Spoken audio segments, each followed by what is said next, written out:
Also, what are you doing up? You should be sleeping. Assumingly. You were up until like what? 6 o'clock last night?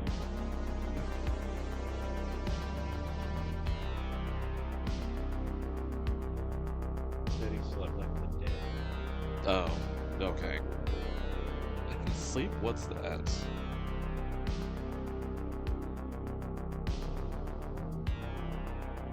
Well, being awake, how's your hearing? Do I sound like I'm underwater or anything, or what? Usually the first person that... Oh, of course Raccoon's here. Raccoon Beans just subscribed for 14 months. Firmly Grisp.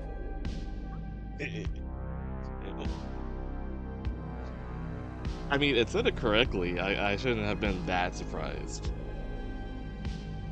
The music a little louder than you? Yeah, I figured. I'll lower it.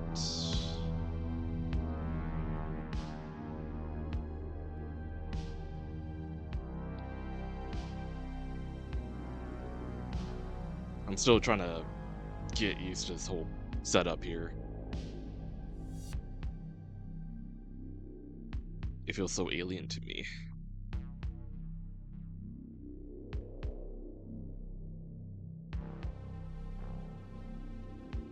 You think I'll like, well, I mean, I haven't been like here. I guess like once like June is like at the halfway mark, then I'll feel like I've fully been here, but I don't.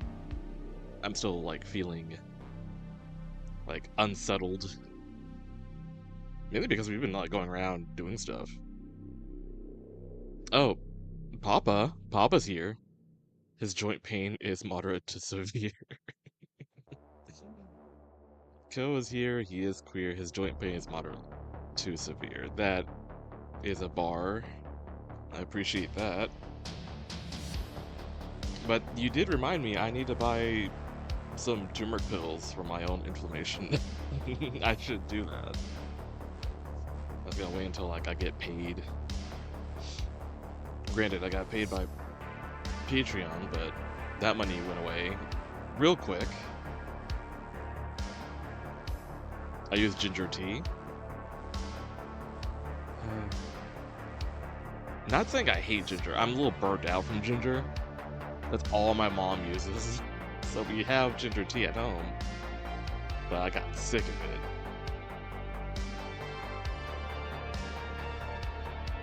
Not saying it's like, I mean, like, it's good for you. It is good for you on many factors. It's just that I'm like, oh, you can only have so much ginger before it gets really, you know, old. So, I'm more of a turmeric guy anyway. It's been hot, so I have a Italian sandwich day. How are you? My day just kind of started. Woke up, took a shower, had breakfast, just brushed my teeth. Well, I wouldn't say breakfast, it's more like a brunch because it was like 12. You ever had golden milk tea? I've had milk tea, not golden milk tea. That's the one that probably has ginger in it. Or not ginger, turmeric in it. But, oh, you know what? I remember seeing videos about it. But, you know. I never really ventured into doing, like, drinkable turmeric. I know you can do that. I've seen people do it. You should try it, it's good. Okay. It's like only, because my dad, he has like joint issues and he introduced me to the pills. Yeah. So I've only taken the pills. Right. It's like a chai tea adjacent. It's not as like, you know, flavorful, I guess, but it's like you can add like honey or sugar or whatever. Right. It's just yeah. a milk tea. Yeah. It's good. Piss milk? No. Definitely not. If anything, it's like, I don't think it would be that color. Well, actually, no. I retract that statement. Never mind. Pilk? No, that's the wrong kind of pilk.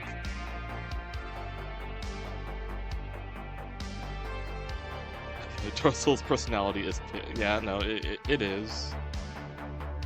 It definitely is. Oh, it is golden. You can actually get like a mix, like it's already pre-mixed for you and everything. Right, yeah. So it'll have like, you know, turmeric. It'll have all the other stuff you want, but then like a sweetener. Putting cinnamon is a good idea. Yeah, cinnamon's usually in it.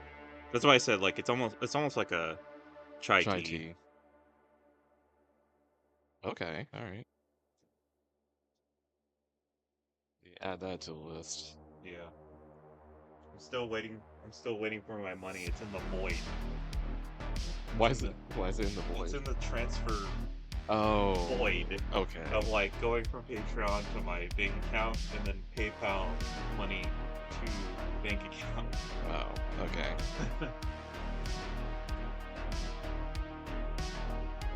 Yeah, we're in payment purgatory at the moment. Because well, one, for me, so there is a restaurant in Disney called Trader Sam's, and they had a new mug / drink. Like, you get a drink with it. But we mainly went there for the mug. And the mug was $80. I think it was 80. She said 89. Okay, that would actually explain why it was more expensive. Lurker bought 3,000 just subscribed for 17 months. Crispit family. Crispit family. I don't like how that feels. The tiki thing? Yeah, the tiki thing. It's a good restaurant. Like, the food is good. Oh, because we went there for the curry. The curry. Oh my god. That's a new food item that they had. That was real good. It was a katsu curry. Yeah, it was a katsu curry. It was really good. The chicken was exquisite. Yeah, it had furikake sprinkled on top. It had pickled ginger. It had an egg to it. It had like there was like a couple pieces of like mystery like blue, and I think it was like ube, because it tasted like a sweet potato. Yeah. So like, but it had a little bit of a crunchy outside. So I don't know. It just tasted like they roasted a potato, like just like little chunks, tiny little chunks. Because there wasn't a lot of them. It was sort of like, oh, what's this? Like, oh, a surprise, little like blue. Almost like it. I don't know if it was supposed to be in there or if it's supposed to be like just like very, like maybe it's in the curry and I just didn't realize it because it was coated. But it was very good. Yeah, like, and I had a poke bowl, which I did some alterations, and it was also worth it. But like I said, we mainly went there for the mug because it's called the Barrel of Mischief. And what was in it, or what it is like it's like a hyena in a barrel, like laughing, like in like, yeah, you know, and obviously like you can fill the barrel with a drink if you wanted. Yeah, usually it comes like all of the drinks that you order would come in the thing, but I think because it's like an anniversary one, they wanted it to be, they had a limited amount of them, so they don't have enough to like put them with the drinks, so they just give it to you at the very end, like in the box. It probably is another way to make sure you don't like just run off with it or whatever. That right, might be yeah. Also that. But yeah, for Ethan, he just got the mug, and he got like a mocktail. Yeah, it was like it's like a Sprite and had like a non-alcoholic grog or something, and it like there's like notes of like pineapple and stuff in there. It was actually really good. Yeah. Like I was like, I'd get that again, because like I've had mocktails that were just like, oh, it's just juices and stuff, and they're good, they're actually pretty good. But that one was one that it had slight alcohol taste because it had the fake alcohol, so it kind of had that vibe without like obviously being super strong. So like it was good. I was like, I would get that again. What I would not get again would be the actual the drink. barrel mischief. Yeah. It's That shit.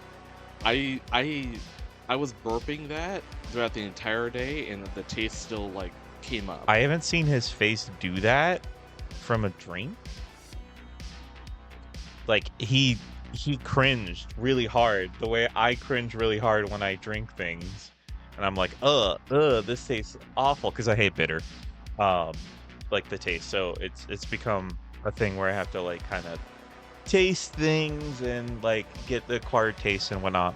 But usually I'm the one cringing. But if he's cringing, because he can like kind of deal with stuff, and he's like, you're not gonna like this, or you know, he was like actively just his face cringed, and I was like, oh no, if he's doing that, like I stand no chance. And I took a little tiny sip, and I'm like, yep, that's definitely gasoline. Yeah. It was such a flavored gasoline. It was hella strong. And like my throat burned. It was insanely strong, and it's like I paid all that money, I might as well drink it. So I ended up finishing it at the cost of my own cognition, because he got up to go use the bathroom, so he left me with the bill, and the bill came in, and they were like, oh, are you a key member? And I'm like, nah. So I just paid for it.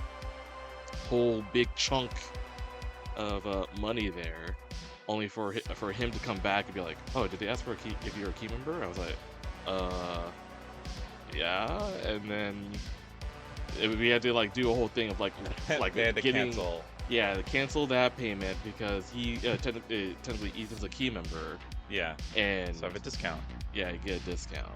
But then it was weird because like she was like, okay, well here's like the new receipt, but you still have like $11 to pay. And I'm like, no, that was like, weird. I was very confused on what that was, but because I feel like if I added up, I think I would think the $11 would be what you got off, but she was like, nah, that's how much you should have left. I don't know. I guess she said you did it correctly, so whatever. But at that point, it's like, why didn't you had my card already? Why didn't you like, charge that? Well, she needed the tip. Oh, right. Oh, that was the whole. Yeah, thing that was the thing where you needed to. So I spent slightly less money, but it was still like, I don't know. That $11 threw me off. So I feel like I still paid the same amount, regardless. I don't know. It was weird. It was just a weird exchange, and I was just like so out of it. I took a nap. I don't normally do that. Like, usually I'm the one that's like roaming around while Ethan's taking a nap, but I like passed out at the foot of his bed because I was just so like bleh. I passed out too. I passed out 2.5 hours. Oh yeah, you passed out hard. I've been so tired lately.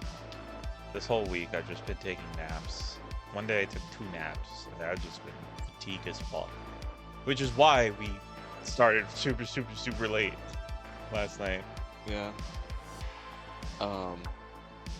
You guys are like drinking those coffees though. You haven't touched them ever since we came back. Yeah. So maybe that might help. I don't know. But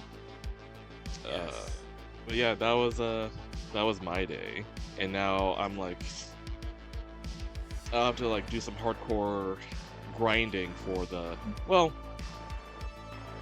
I'm at a point where I'm about to clear my schedule for going back to other stuff, because like I mentioned last stream, we are gonna do D&D. But what I've been doing all week is making D&D tokens for the game on Sunday. I still have one more I need to do, but essentially after this I'm done, and then I'll be back to doing going back to like working on the VN and hopefully getting paid at that point. So here, I'll give you a glimpse of what I've been doing. We have a new donut today at work, espresso martini, containing no alcohol. Oh, where's the fun in that? It was strong coffee glaze with a Mirinju decor and chocolate covered bean. Oh, okay, well that's kind of cute. It gets cute points there. So I'm guessing the guest is our wonderful Ethan. I mean, in a way, like I'm his guest. I'm his local parasite at the moment. So, but yeah, the other voice that you were hearing was Ethan. Invasive species. I'm a invasive species, yeah. But anyway, here. Hold on, the computer's gonna chug after loading all this in. So I finished Mommy Dearest. So she's good to go. He'll let you invade my sphere.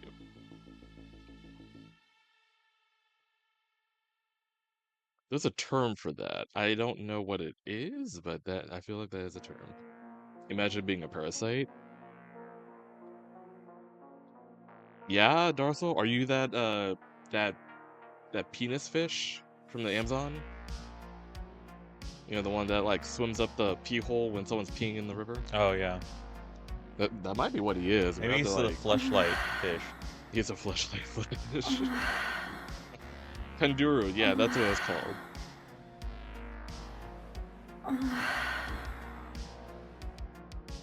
Bear, I'm gonna grist you firmly, whatever that means. It means this.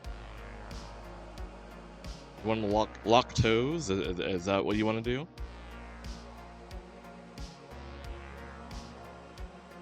But we'll get to that. Oh, Kanduru. Okay. I guess I pronounce it the same way, but I didn't know it started with a C.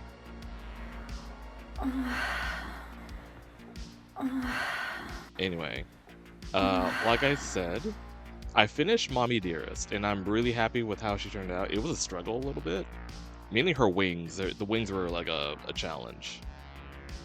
But I think I captured her essence pretty well. And I don't know, I'm showing y'all this because I don't think I'll put these on Patreon. Patreon's gonna be for other stuff. I have ideas. But these might go out publicly after our session, or after sessions. I feel like it'll be more than one to get what we have to do. Because I don't want to spoil these for the other players, but so that's her, and well, not that. Let me bring up the other children. And of course, you've seen me draw Kimbor, the red dragon, on stream. Oh, He's on board? Hold on. Someone has arrived. Alright, I'm gonna go get naked Oh, and go bathe. right, yeah. You ugly. You ugly. Hey, Robbins. Send pics? Oh, okay.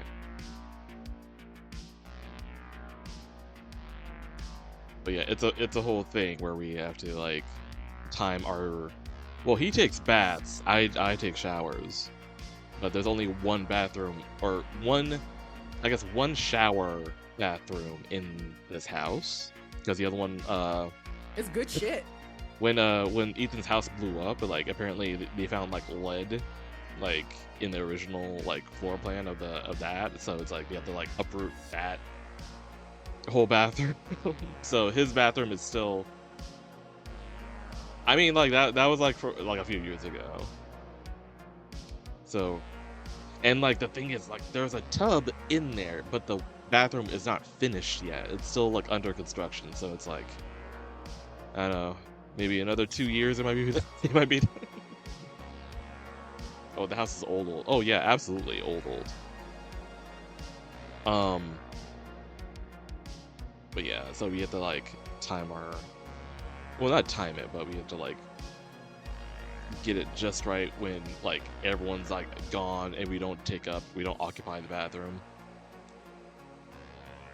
So he's gonna take advantage of that now. But yeah, here we go. So obviously you saw My Dearest, and here is Unding, the green dragon. I decided to draw his dragonborn form instead. Well, it's kind of like a hybrid where it's like, sort of dragonborn form, but you can easily imagine him like morphing and his wings coming out and all that. I wanted to focus more on the tail. So with the new D&D dragons, like I really do love their designs, and I kind of wanted to incorporate like a mixture of the two, of his older design and the newer designs, and I want to make them more unique, and also like, I don't know, just want to make him strange. He's a strange character in general, so I felt like, okay, well, have him be like sinister as fuck, but like not like just through aura. Like I don't want him like smiling or anything, but like, but also like the new designs for the dragons, they made the green dragon like more of a cobra, but for this it's like, okay, I want to go for cobra, but also like more of like, if this dude were to like wrap around himself like on a branch, like he'll blend in type deal. And that was another thing I was going for, like a lot like pretty floral, plant-like. He even has like thorns on his tail, kind of giving like, oh, his tail's like a stem of a plant, and then it gets to like the flower bit, which is like the tip of the tail, which is like the the deadly bit. And also the fact that like he's green, but it has splashes of like red and white, like bright colors indicating that it's poisonous and whatnot, which is what green dragons are. Bleh. Sorry, I'm burping. I had a banana earlier, so it's like it's coming back up. Blizz, hello. Okay, but yeah, that would be our green dragon, which I can't wait to reveal after that. So I did a redesign of the blue dragon. So if y'all remember the heavy metal dragon that I made like forever ago, hold on. I need to do like a side by side. Hold on, because maybe y'all probably don't remember that dragon. Okay. Yeah. So this is what he looked like before. Damn, the green dragon design looks sick as hell. Thank you. I'm like I said, I'm really happy about it. So this was the blue dragon design I had before, and this is like the new one I made this week. It's like, who is she? But the thing is with the blue dragons, they kind of got rid of like the facial fins on the side of their heads. So I try to like compensate by like adding like little tiny like I guess horns, I suppose, and try to make it look like a beard. So like again, I try to like do a mixture of the two.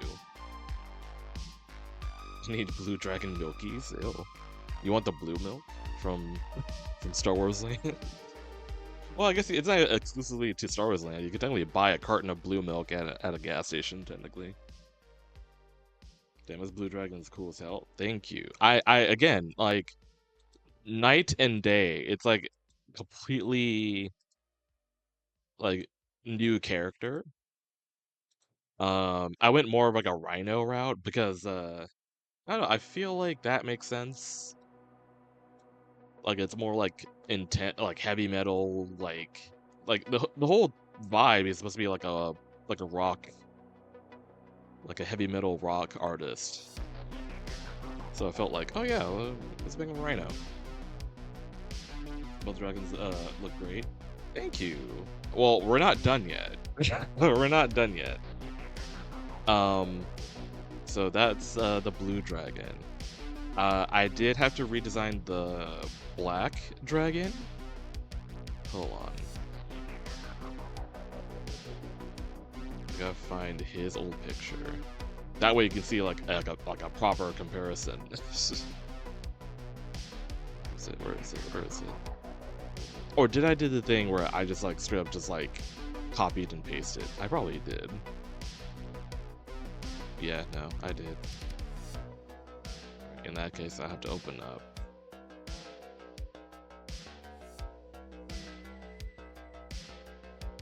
A different tab.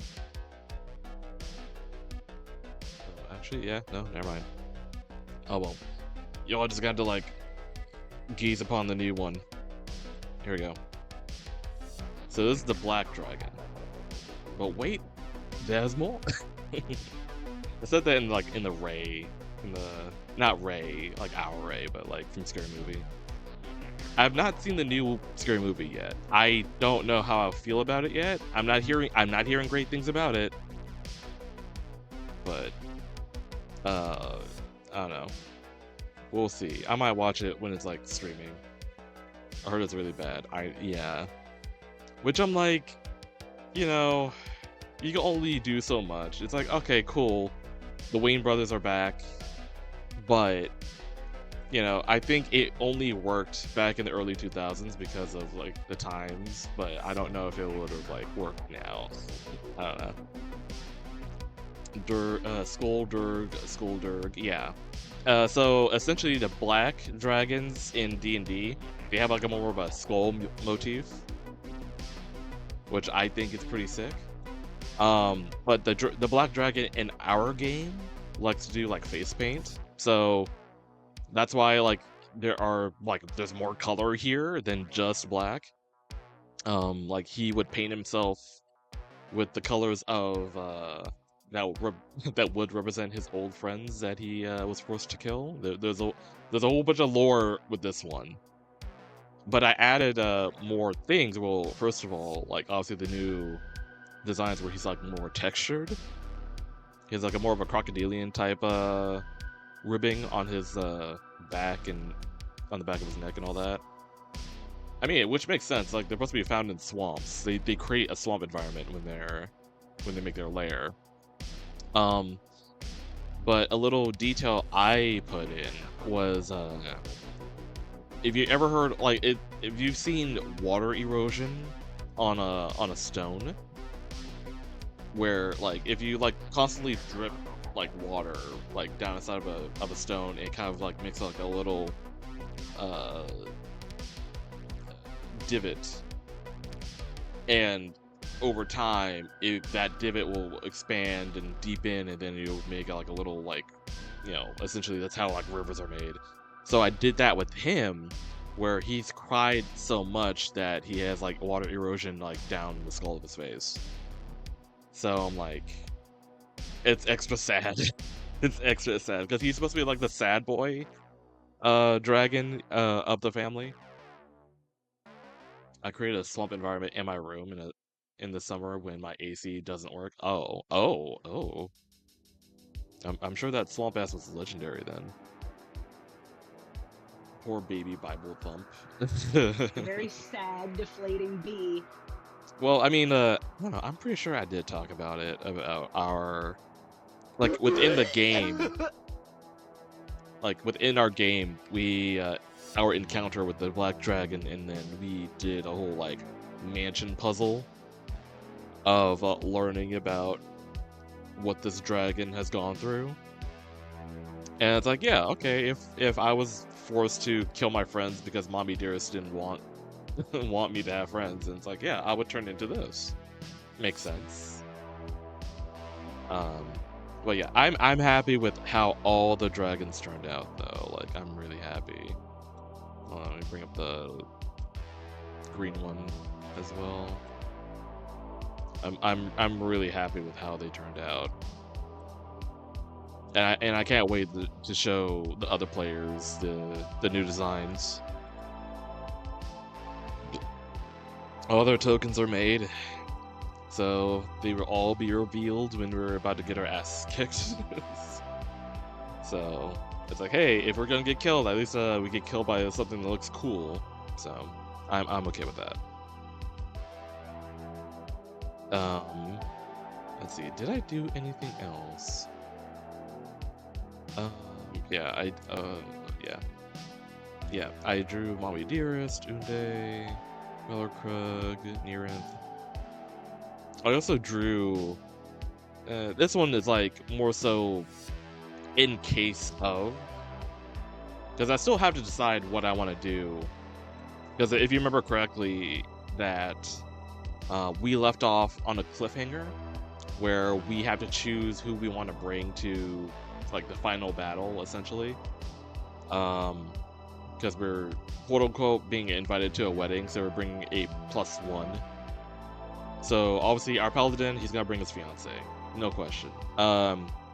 They performed a act called Ceremony, which is a spell you can cast that would give you and your significant other like a bonus to AC and probably other effects. I don't fully remember. I don't know, the AC one is pretty beneficial. Another thing too is we have to decide like out of a lineup of characters. So like Vidar, he might bring Treason, which is a big gator cook, or Zeke, the cleric that is a blacksmith. For Bo, he might he has like a long list of people he can bring because of who he's associated with over the course of the game. So I believe on the list is either Yuta, Wolric,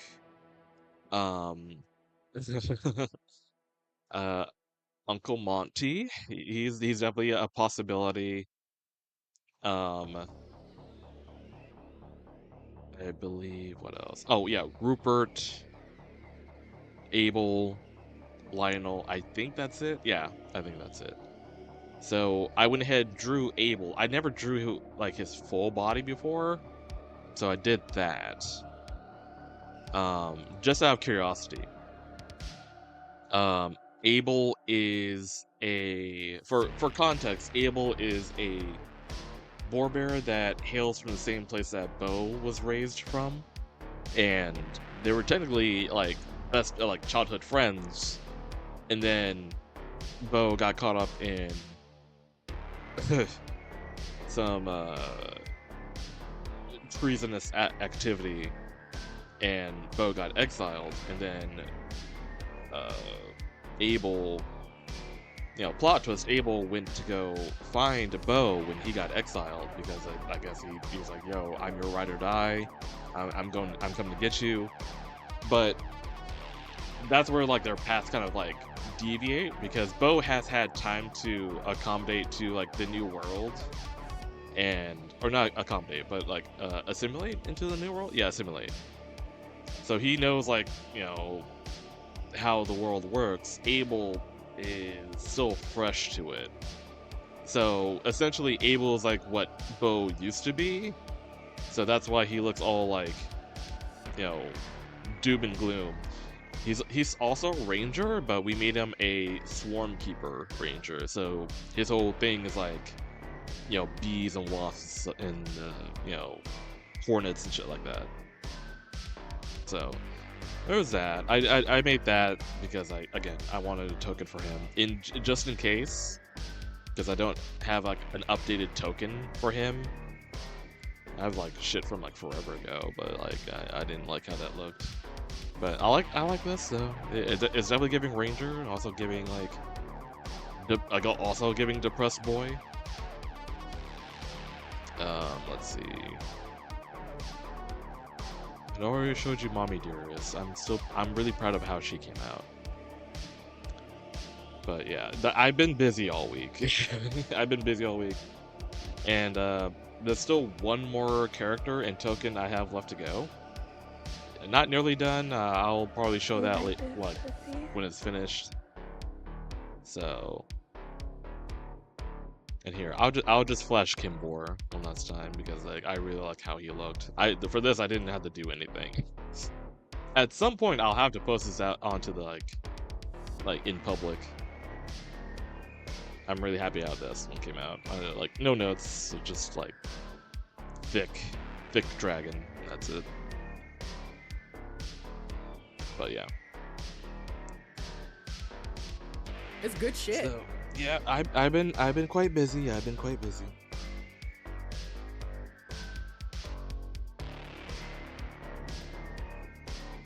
Oh wait, what the fuck? Oh, I'm just now looking back at chat. Apple Sky. I am you or we is whoa. I just had like a freaking aneurysm there. Whoa. Trying to read that. My husband Rupert is with me. I mean, I feel like someone would punish you for that. Usually he would smite you, but I don't know if he's even here now. It says that he's here, but I don't see he's not here. Okay. Crazy. Maybe mix it up. Just like has his name there by default. I guess. So by default, he is mine. Okay, we're playing that game, I see. But we'll proceed, even with kind of a shame. I kind of wanted him to be here.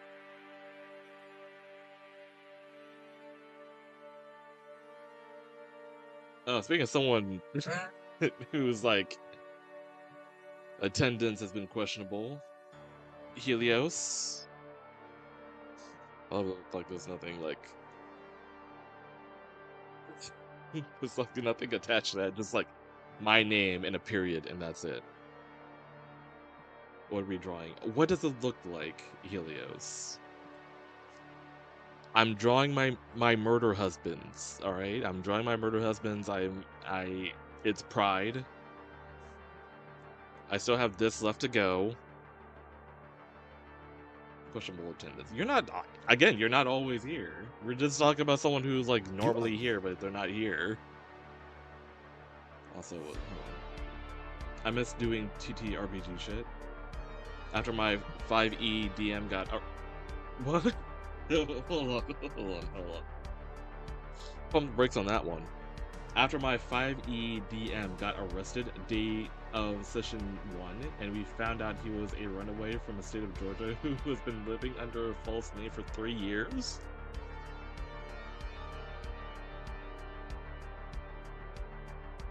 That is insane. How? I don't think I can like really process that. Was he at least chill? Was he at least chill? Was he a chill dude at least? I don't know.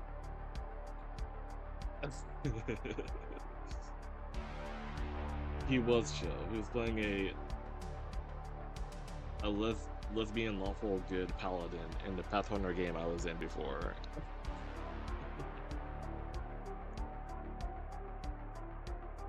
Okay.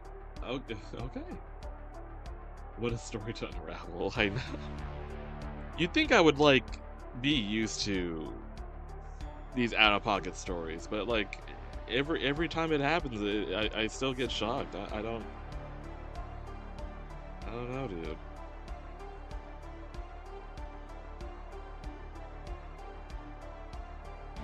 But holy shit. And it's a shame that he was chill. He sounded like probably a pretty cool dude.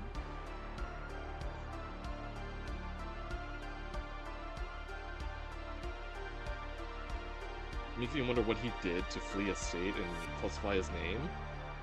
Oh yeah, I mean, I guess like details wise, I don't know if like there's more to that. B, what are you doing? Oh, there he is. We manifested him. Frostbite. I was going over D&D stuff. I guess I'll give you a quick like slideshow then. I was going over D&D stuff because I was doing redesigns for the dragon family. So I'll go ahead and show you. Mommy Dearest, Green Dragon, the new Blue Dragon, and then the new Black Dragon. It's giving mother. I mean, hopefully, that was the goal. I wanted to give mother.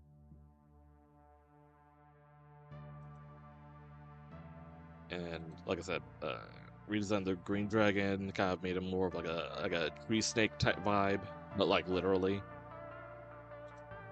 Then Raoul Krug, the Blue Dragon, kind of made him more like a rhino with the electric mohawk. And then the Black Dragon made him more like a sad boy, even more sad than he was before, because he had like a streaks of like, you know, tears coming down that like created a divot in his like face.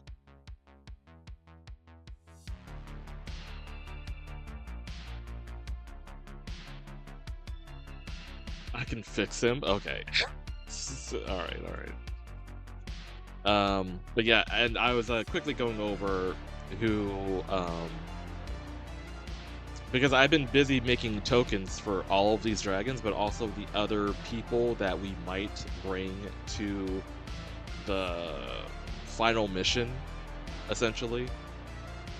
And I was telling chat, like, of the list of people that Bo could bring, Rupert was one of them, and Dorsal was claiming that one. So I was like, oh man, usually you get smited for that, but he's not here. But now you showed up, so now you can smite him.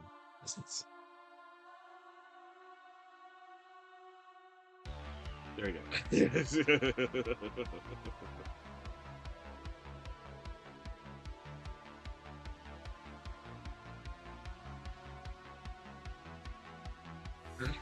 By God's light, I smite thee.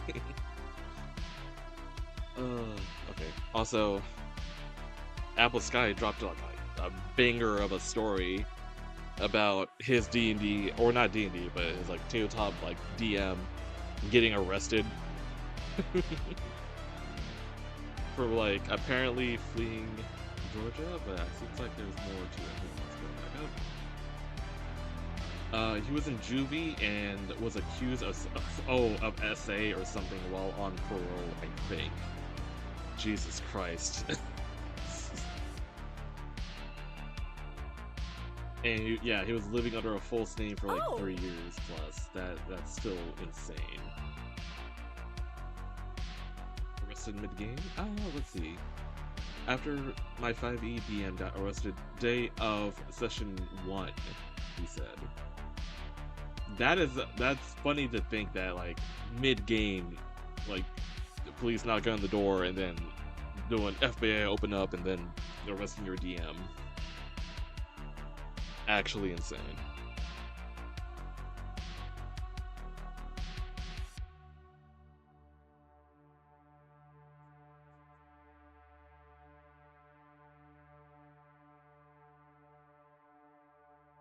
I wish it was mid-game. It would have been like more exciting. That sounds like a snide at the actual game itself. That's so funny. Let's have him looking at the camera though.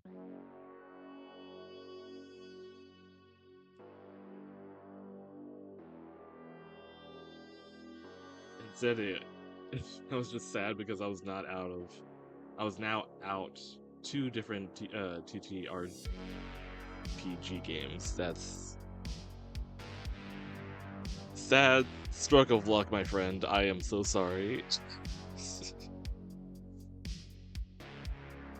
Like, what are the odds of something that wild happening, though?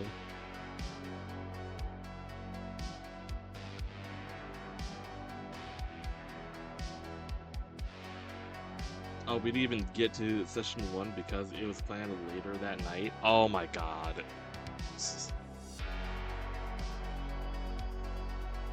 Okay. Okay.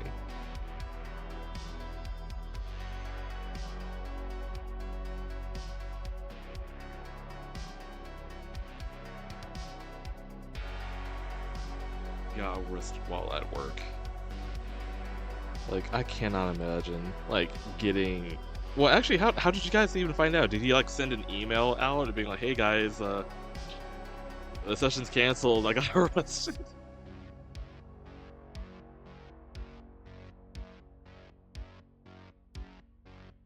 Maybe. I love the vibes here, but I should head off and take care of some things. You stay awesome, rad, yeah. Yeah, that's kind of the thing, the double-edged sword about streaming early. Yeah, sure, more people might show up, but it's also like people got shit to do. But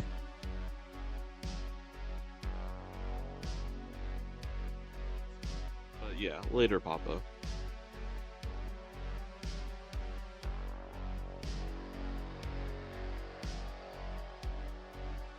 Oh shit. Oh, okay. It's bigger than I thought. So to change that. You don't know how big this is gonna be.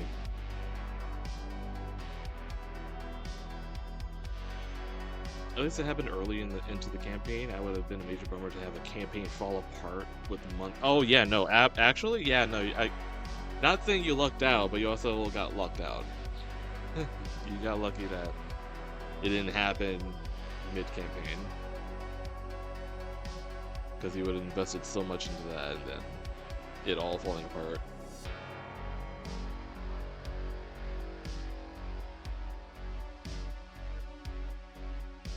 Do I? Okay. Yeah, sure. It's big enough, I think. Hopefully. Make it bigger. It's already big.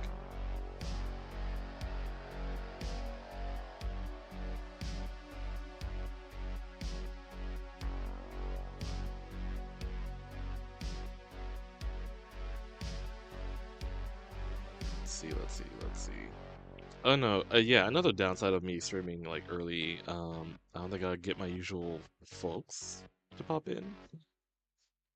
I don't know. Would Diggsby even be awake right about now? I don't know, because I know like he wants to talk about the Summer Games Fest stuff, which I'm excited to talk about. But I don't want to do that until like he's like, present. D&D question: is there a chance the person you bring to the wedding will die? I want to say no, because well, one, I feel like that would definitely crush Ray if he brings his fiance and only for the fiance to die. Like well, not even a fiance. They are now legally married, actually. So husband. So I want to say no. I don't think they will die. But I know Ethan will come in and playfully say, "Oh yeah, no, the rocks fall, everyone dies," or whatever. If there's a chance Rupert isn't available, we're fucking that night, so he'll be busy. Okay, for us. Again, I'll have to make my generally I guess I have to make my decision soon. Like once I'm done with all the tokens, then I'll give them all to Ethan, and then he'll like have them lined up, and then I'll make my choice.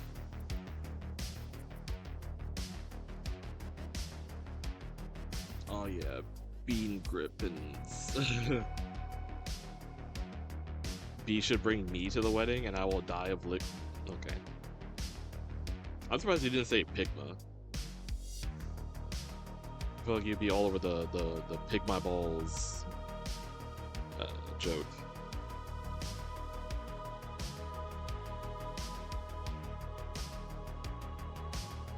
It's crazy that Darcel is so quiet. I'd worry that chat would do what? Oh. I'd be worried what chat would do if something happened to Rupert. I think Ethan would have gone into would go into witness protection. I mean, possibly. I mean, I wouldn't say that y'all are amazing digital circus level unhinged, but I could definitely be wrong. I have definitely misjudged character at some points in my life. Speaking of which, oh yeah, that's another thing me and Ethan did. We went to go see the, I guess, season, quote unquote, season finale of Amazing Digital Circus. Well, what was it? Was it on Thursday? Yeah, it was Thursday.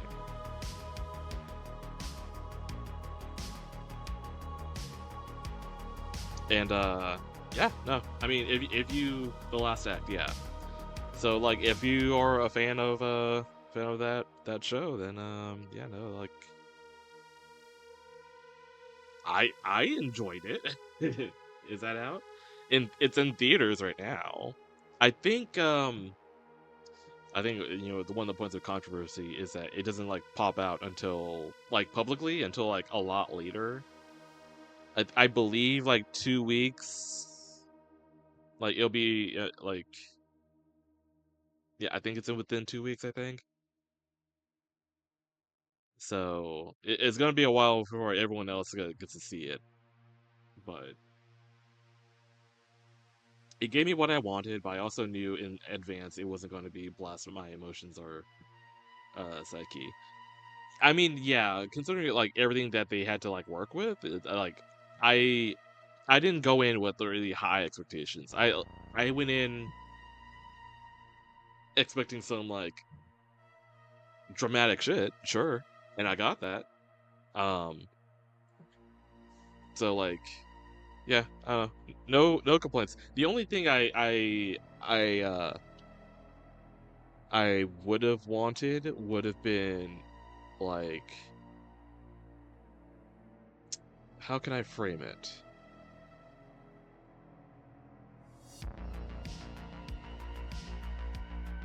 I guess like it did have me feeling wanting a little bit more, but I'm also satisfied with what I got. You know, like usually when we watch season finales, I'm always left being like, well, that was a bummer. I didn't get anything that I wanted. That type deal. Cough cough, the boys. Ugh. Um, I'm not gonna go into that.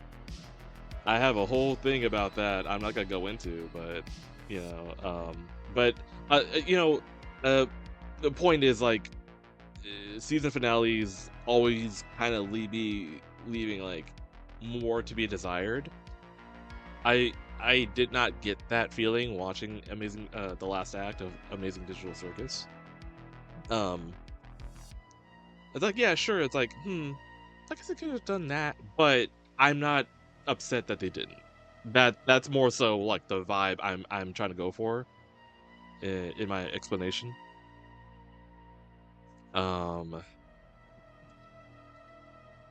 If that makes any sense, I hope it does.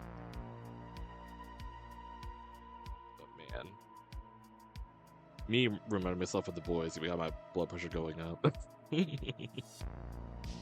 I did not like that series finale. I was just like, oh, okay.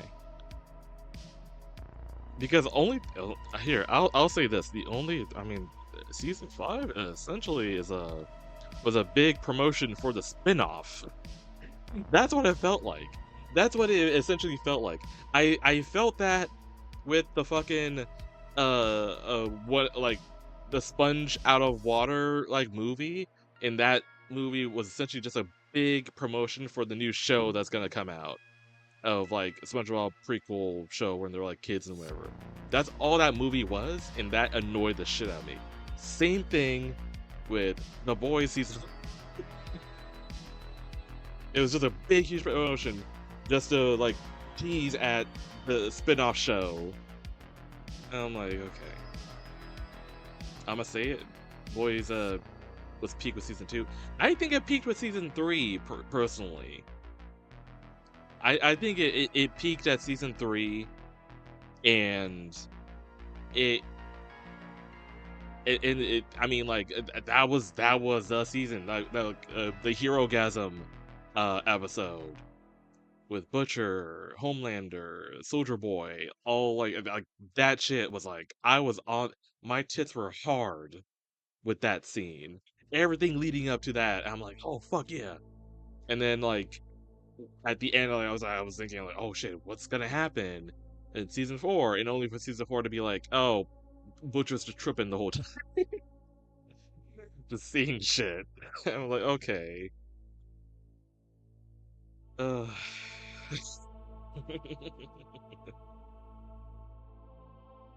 actually, Amazing Digital Circus showing in an hour. I'll go watch it now. Bye. All right, have fun.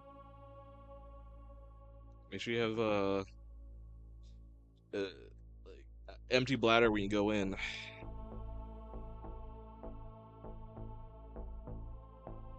Digsby, there you are. I was just talking. I was saying that like I wasn't sure if you'll even be here because of me streaming so early, but yeah, because like I was mentioning that you'll probably want to talk Summer Games Fest, which I am down to do, but then I started crashing out over the Boys season finale.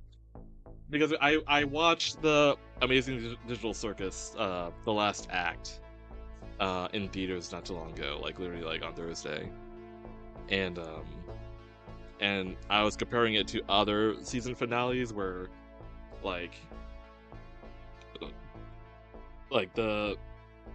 was saying, like the last act actually made me like it. I was satisfied. Whereas other shows for like that do series or season finales, I was left wanting more or feeling disappointed. That has been a pattern as of late, but I did not have that with the last act, and I was feeling pretty good. And then I was crashing out about the Boys season. The Boys sucked. I didn't want it to be. I did not want it to be. You feel And things so hard. I'm not gonna give spoilers for people who have not seen the last the series finale for The Boys, but I'll tell you what didn't happen. I'll tell you that Homelander didn't like have like a fucking like bad reaction to V1 and like go apeshit and then go on a killing spree. That didn't happen.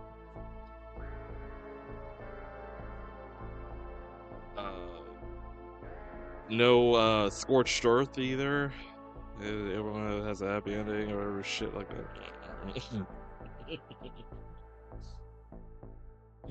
On the bright side, or bright spot in the last season was Firecracker Story, and the rest was yeah, no, I mean, like, for real. She didn't become like fascinating until like the very end though. Like that was I guess that's a gripe too. It's like they waited so long for that to happen. Also, I hated the whole like Homelander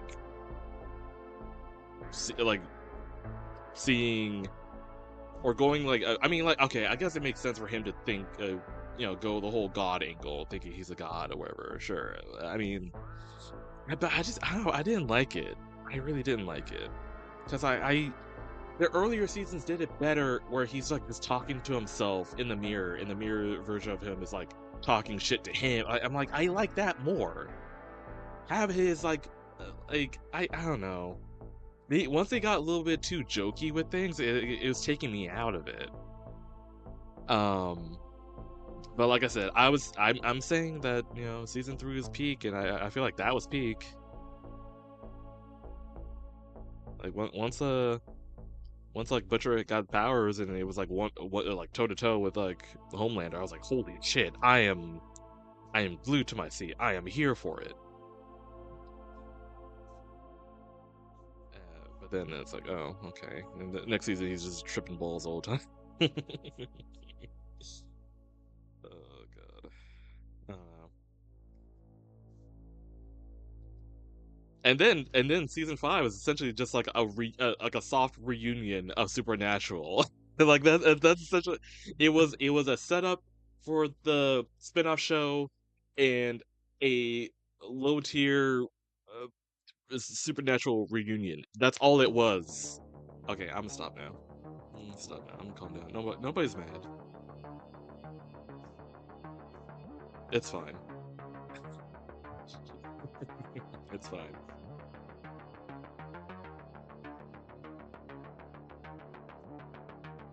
I sort of grew tired of the whole angle where every studio going, "What if Superman was evil?" Yeah, I get that, and like that's another thing too that I guess that made The Boys lose its steam a little bit.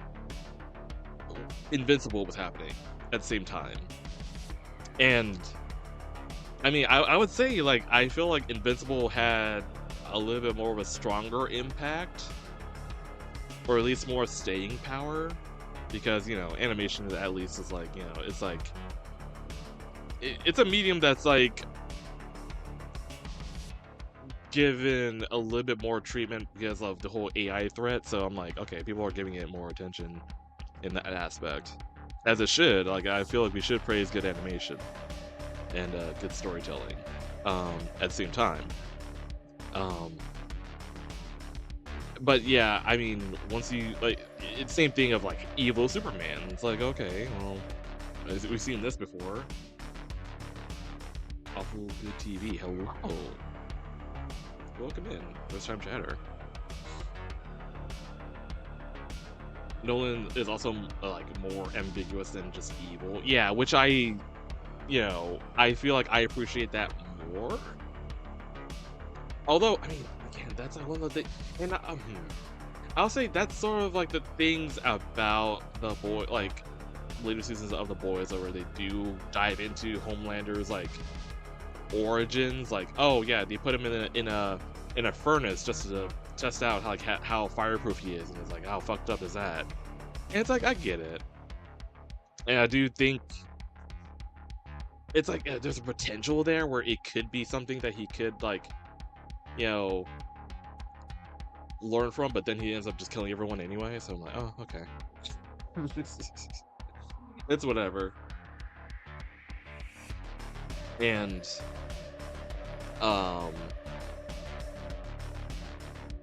like there was like a glimmer of that. There was a glimmer of that with you know, last season when Homelander was talking to the Legend.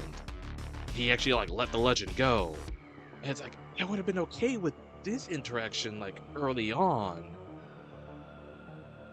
And it would have been more impactful like later if he did take the V1 and lost his shit and then goes absolutely insane. That it's like, oh, then it kind of turns out to be more tragic even. But no, it doesn't go that direction. So I'm not gonna I need to stop. I'm still crashing out about it. It's fine. Well, it's not fine, because then we're getting a spinoff that no one asked for, which I'm not gonna give my attention to. As much as I love, you know, Soldier Boy, I do feel like whenever he's on screen, I mean, he's funny, but that's all that he is. He's sort of just funny. And that's sort of the deal with like, and that's probably like one of the downfalls of season 3 is that like, oh, they just put him on ice again because they're bringing back later. I'm like, I'm okay with him being a one-hit wonder, but they saw potential, so it's like, okay, well,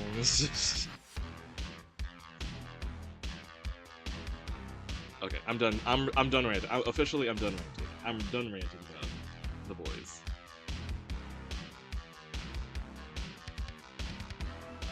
Oh, Lobo and Beast. Oh, okay, Bad Coyote.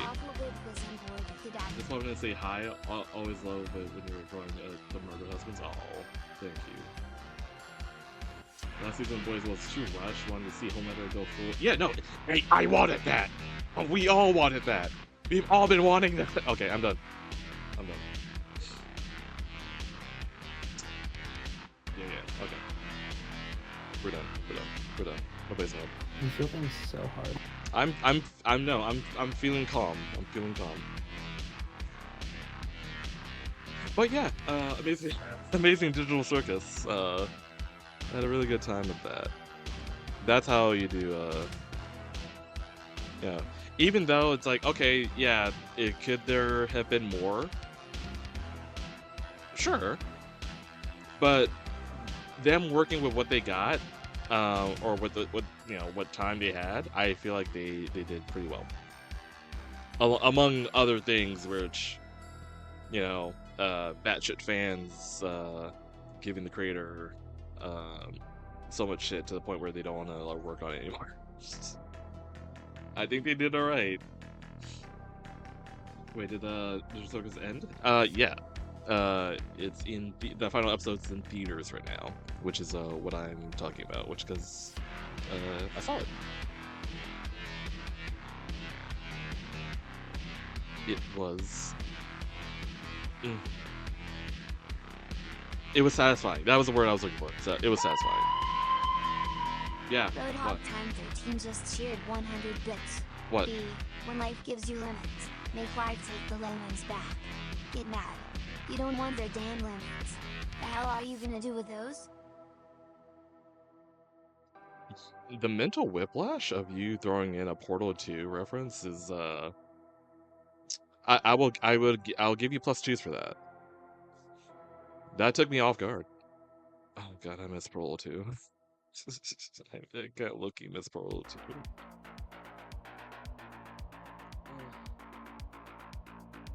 Haven't been to an actual movie theater in years, but that might get me to go.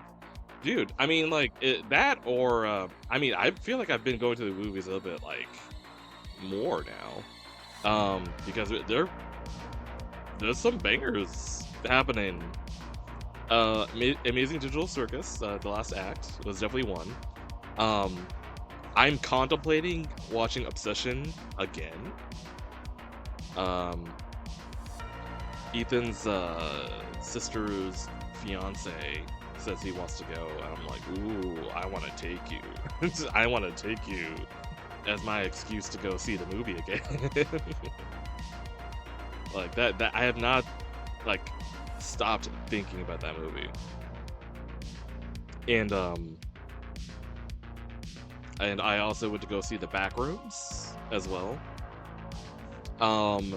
That movie I enjoyed. I really had to turn off my internet brain off for that one though, because I followed the web series, like the actual web series, yeah, is probably the best way to put it. But I was following that. And once I saw that it was like connected in a way, I was like, oh wait. So I kind of like had higher expectations because of that, but then it's like, oh, okay. I kind of set myself up for that. So it's like, don't go in expecting like the miniseries exactly, but as its own story, I think it's pretty solid.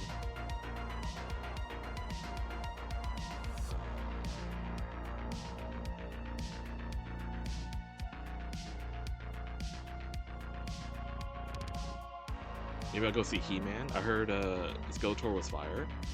That's what I've been hearing. I am hesitant because Skeletor is played by Jared Leto, but if he seems to have like found his footing, then maybe I'll give him a shot there. So it is on the list of movies to watch.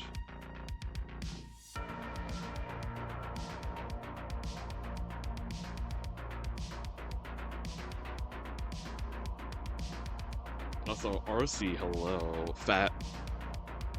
I'm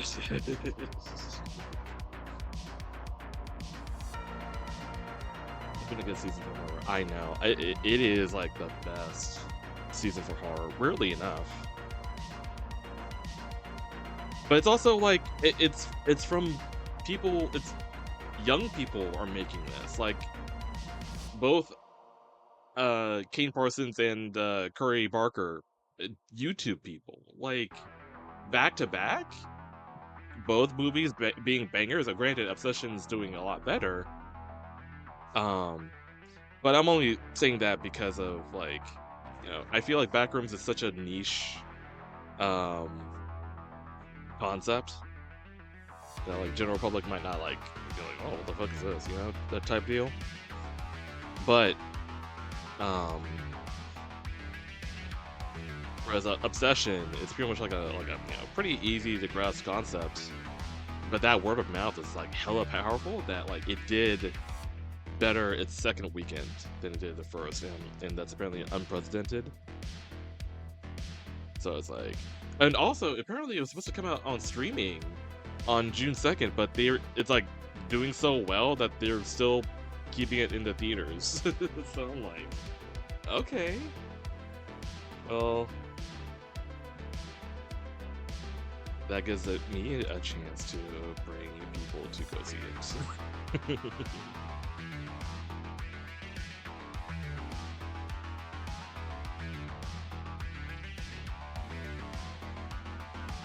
I want a Skeletor with a damage tattoo. I'm sure that edit is somewhere.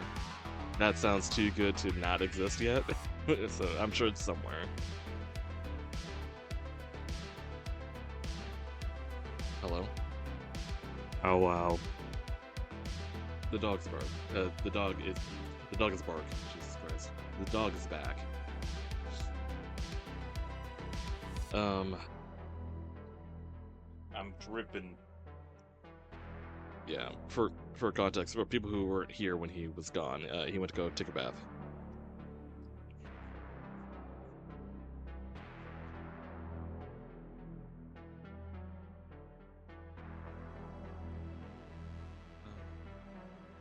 Dog, pet. Hello.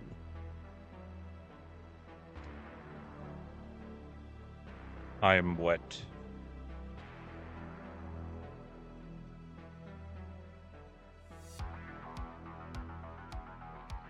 Let's do this. I have towel. That's Frostbite asking for proof. Jesus Christ.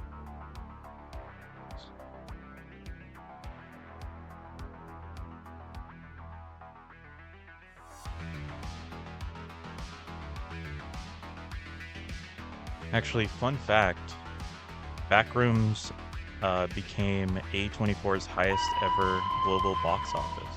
Doran Rap just cheered 103 bits. Ethan proceeds Really? to be moist Yeah. in B's It was actually doing really well. Okay.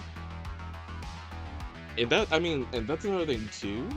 Like, sure, general public might not like gravitate too much to the backgrounds, but the young people Yeah. definitely are gonna flood like the theaters for that. And that was like our experience too when we went there. It was just a bunch of like young dudes in there. It's like probably like the most I've ever been around Gen Z, Yeah. which is interesting. Wow, Oh. Obsession is tracking to have the biggest fourth weekend for any horror movie ever. Yes. Let's go. But I mean, did you hear me that like I want to bring your sister's fiance over to, because he says he wanted to see Obsession. See Obsession? Yeah. We should do that. I am down.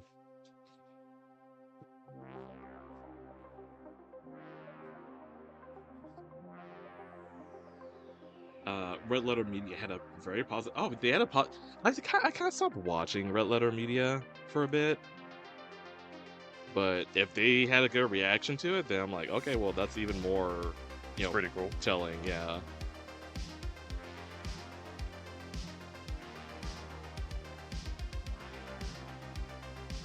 Have I lost my mind, or in my periodical hearing a robot's voice?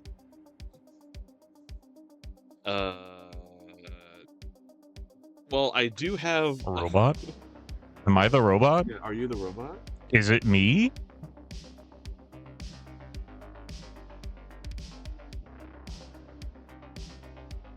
Jack says, sorry for being late. I was introducing the BF to the Speed Racer movie.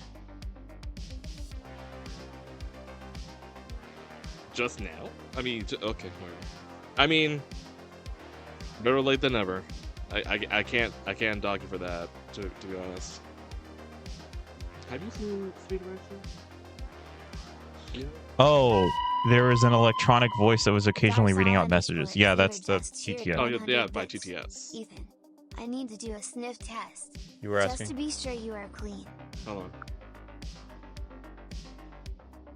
on. I mean, it's just Darcel. I know, but like also like I was gonna like sneeze. I wasn't sure. Oh, I was asking if have you seen Speed Racer, the movie? I feel like we've maybe talked about it Okay. a lot, but we can't remember if we've put it on.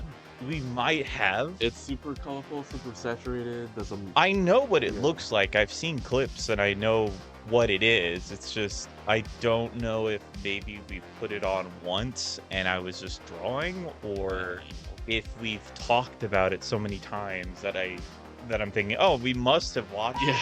it. I don't know.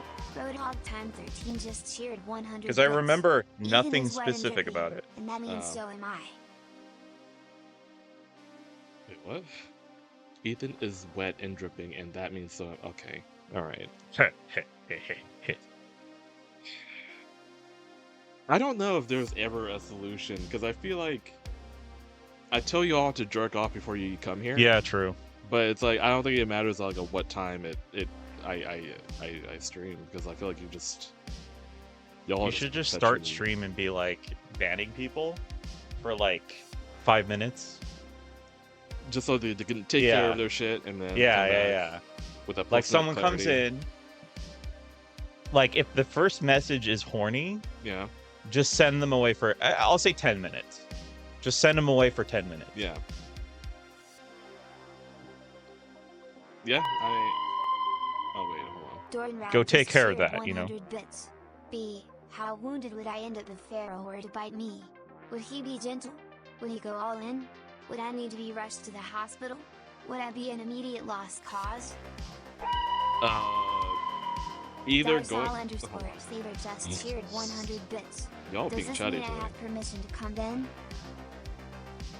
Oh yeah, if we put them in the jerk off corner, would that With give Darsal? permission for Darsal to come? Would you like to, would you be okay with that? It'd probably be longer than like 5 minutes though for him, because he has to like, you know, Yeah. pee. You could just tell him like, you know, you have a minute. You have a minute. have a Make minute. it count. God. Or he's just banned from getting banned, you know what I mean? Or like Sure. everyone else, he has to watch everyone else get banned. Oh, okay. I see what you mean. Or timed out, I should say. Oh yeah. Also, question to that. The answer to that other question. It will be in between either going to the hospital or lost cause. Yeah, I was gonna say lost cause. Yeah. Like you're gone, dude. Motherfucker, like he's a killer. Like I named them murder husbands for a reason. Yeah. Like they are like that for a reason. He has killed so many people.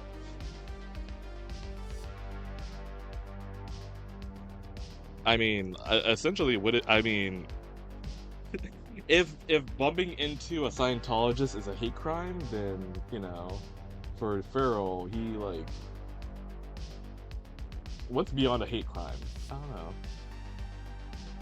I'm trying to think. I don't know. Yeah, What is beyond a hate crime? yeah. Whatever beyond a hate crime is like I guess war crimes. I guess war crimes. Yeah, war crimes. I feel like Farrell has killed more people than he's yeah, he's killed more people than he's actually not killed. Right. Yeah, and also for more context, he wiped out an entire like cathedral of storm cultists. Oh, what Yeah, was it called? cultists. Yeah, storm cultists. Yeah, like what was it? Talos. It's Talos. Yeah, yeah. Talos. The Storm Lord. But I make that comparison because I just recently, I don't know if you guys been aware of the whole Scientologist speed running. Dude, Scientology speedrunning is so fucking It's funny. so funny. But apparently, one speedrun happened where like a guy accidentally bumped into a Scientologist, and now they're deeming it like a hate crime. So that's why I'm planning on that. Like the thing is that like I think in a normal circumstance I'd be like, oh yeah, no, like fuck these kids. But because it's Scientology, Yeah. I'm sort of like, oh, like kinda okay.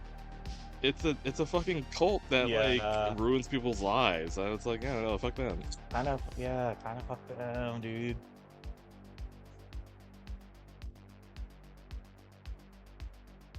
But dude, I the one where they have a bunch of small people just running through.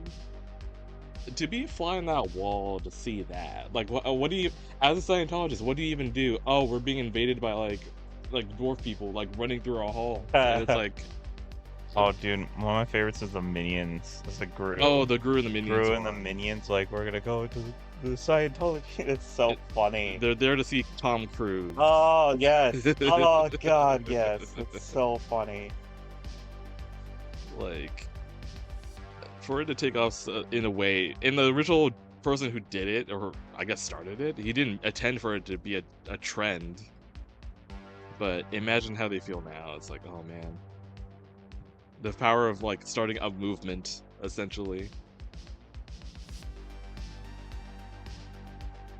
Jack says he's never horny. He said I'd be safe from that ban because he's never horny. Cap.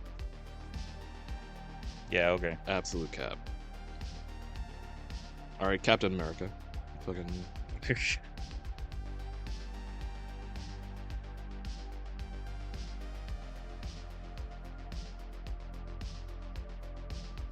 Oh, Digsby says hi, by the way. Oh, hello! Oh, right, we were supposed to be talking about the fucking games. I don't know where. Oh, I figured you would have already done that. I think I was crashing out about the boys. I think that's what happened. Oh, okay. Because I was talking about The Amazing Digital Circus and how that finale. Oh, but you saw the boys finale. You didn't like it. It was garbage. Yeah, okay. I didn't hear good things about it. It was so bad. Hmm. Like, it's one thing because I told you how much I hated Alien Earth. Yeah. But that's only one season. Imagine Right. like, Oh, okay. 5 seasons. Yeah, like leading up the to build that up and series finale. Yeah. The burn and only for it to be a promotion for the spin-off. Oh. They did the thing with that SpongeBob movie where it was like Sponge out of water, and that was basically a big promotion for Yeah. the show Mhm. spin-off. Yeah. That's what they did. Damn, that sucks. Yeah. I have to eventually watch it, but damn. I mean, there might be a point where I'll just like cut it off for you because I think it's the same with Game of Thrones, where it was like, oh, it's like this big thing, and like it's like, and then it ended very badly, and everybody's like, and then it kind of like, I don't know, it kind of kills the drive to watch something that I know will end bad. Yeah, so it's like, I don't know. It's not. It's like, yeah, there are funny. I feel like you'll get a lot of good laughs out of it. Yeah. But as a conceptually, it's just that like it loses its wind like pretty early on, and then after that, it's like, oh, well, we're here, and now there's another show that. But I don't know. It's whatever. But that's what I got wrapped up with. Yeah. All right. Well. What? Oh. God, Jack. I basically am Steve Rogers, just not Aryan looking. I'm fucking squinting at you, dude. I have no response to that. Anyway, so Digsby and Yeah. What the fuck? So there are a few standouts. Well, actually, no. More than a few. Obviously, we watched the the Mom of War.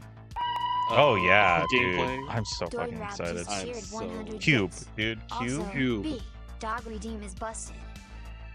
Oh shit, that's right. Stuff is still busted. I forgot about that. What's busted? It's giving dog. Oh. Like I totally forgot to like check that out and fix It's it. giving dog. So I'll have to do that afterwards. Just turn it off for now. Yeah, I guess I could turn it off for now. Or I could do it right now. I get it. Get it working. Oh no, I'll turn it off for now. Wow. You don't want to let chat say it's giving dog when I'm right here. Well, I mean, that's if I even have. I feel like I do have it, but for some reason It's in the Discord. I was going through all the stuff, remember? Yeah. All the Kenny G. But I'm pretty sure I had it installed to mix it up, but I don't know. I'll look into it. I'm not gonna bother with like doing tech support right now. Dog. It's giving dog. It's giving dog.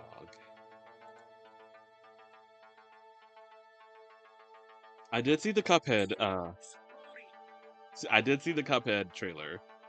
It looks super cute. I can't wait. Kind of cute. I can't wait for people to, you know, like this pussy? be like, it's too hard. You like this pussy?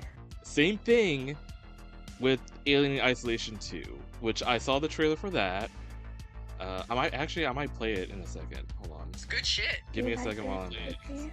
turn Oh. off this video. That plays your fucking stream. Okay. Hold on.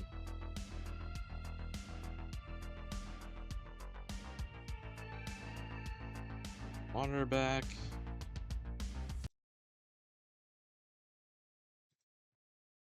I was gonna do videos, but I'm like, because you get what time do you do your D&D? 4 o'clock. 4 o'clock. Yeah, no, I'm not gonna. I mean, you can put on one video. Well, A I'm very gonna. sad, I'll play a deflating bunch of bee. trailers. Oh, okay. Right.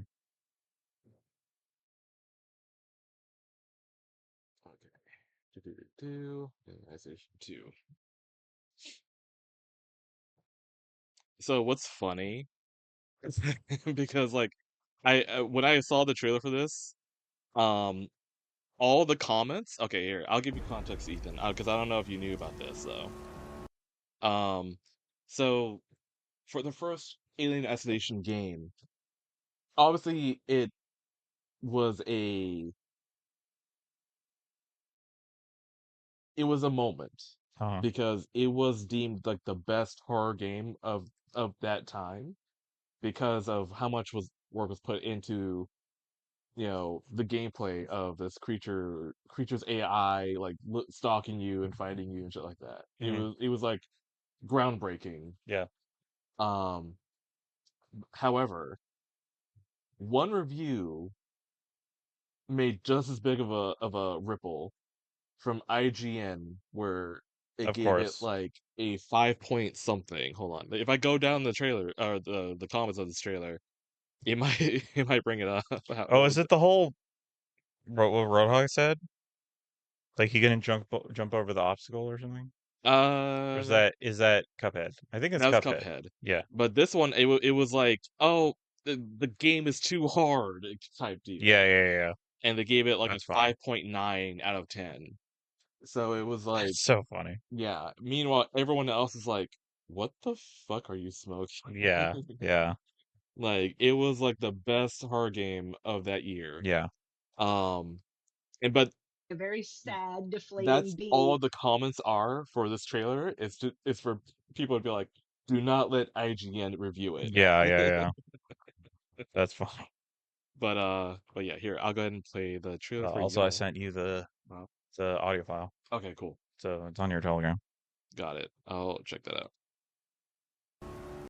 Oh, hold on. Let me make it bigger for y'all so you can see it.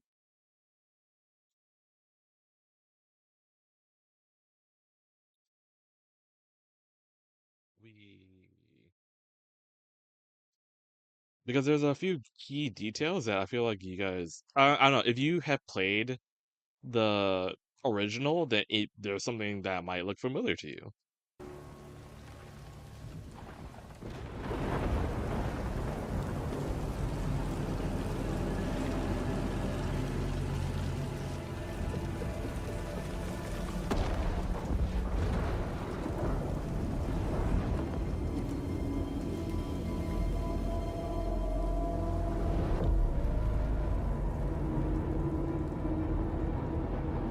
ってくれたわね。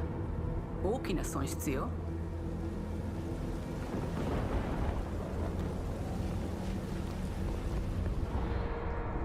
こんな失態を見逃す会社ではないの。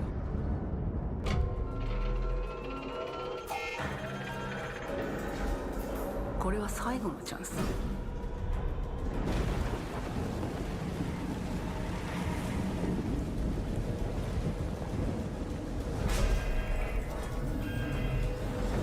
Oh, the capture the car. Shit. Do you understand? Yes. I understand.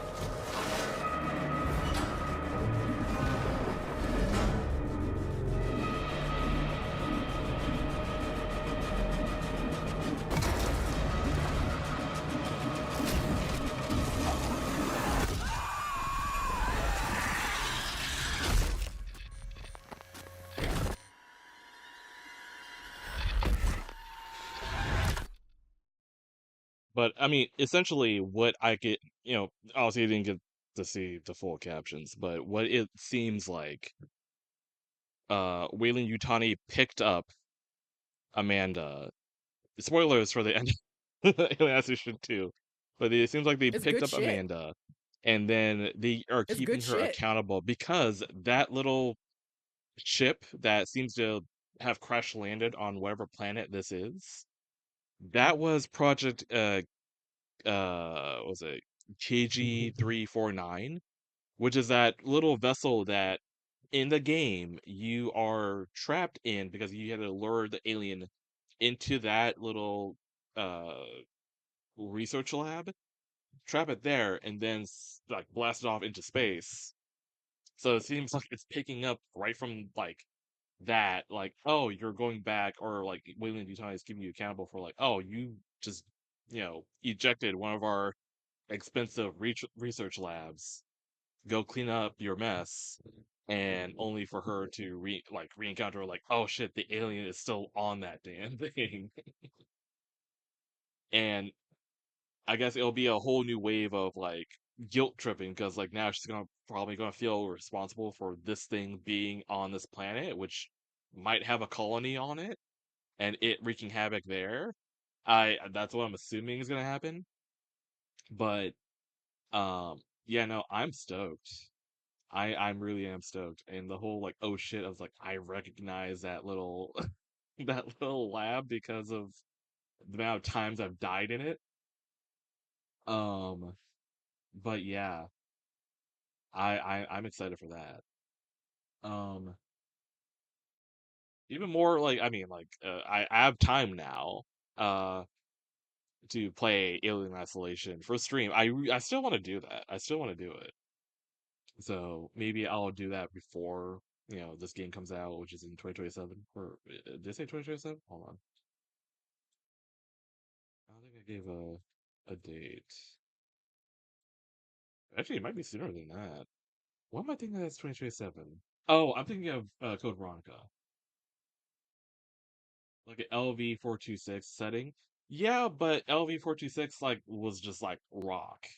This apparently has like actual vegetation, which is new, which is gonna be really trippy. I feel like I like that more because like imagine you're walking through like the woods of whatever planet this is, and then what you think is a tree might be the xenomorph.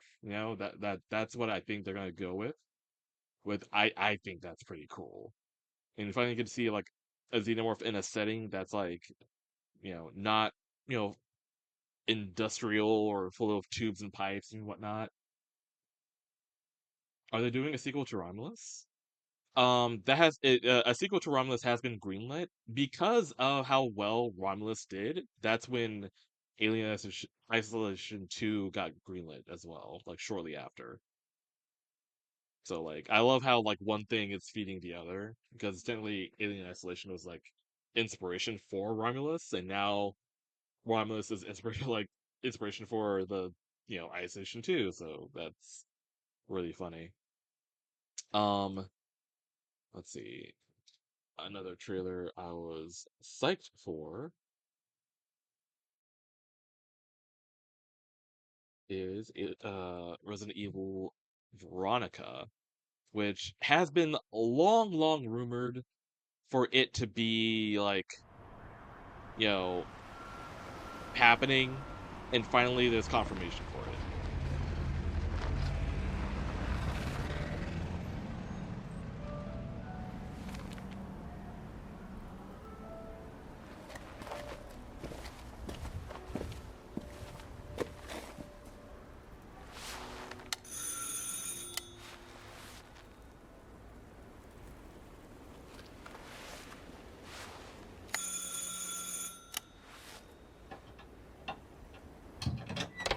Oui? Qui est-ce? So, you're the American who called earlier. The sister of the man on the third floor. Ah, welcome to Paris. It's so nice to meet you. Brr, it's freezing. Come in. Come in. We don't want you to catch a cold. I hate to say it, but your brother is, well, quite odd. In we go.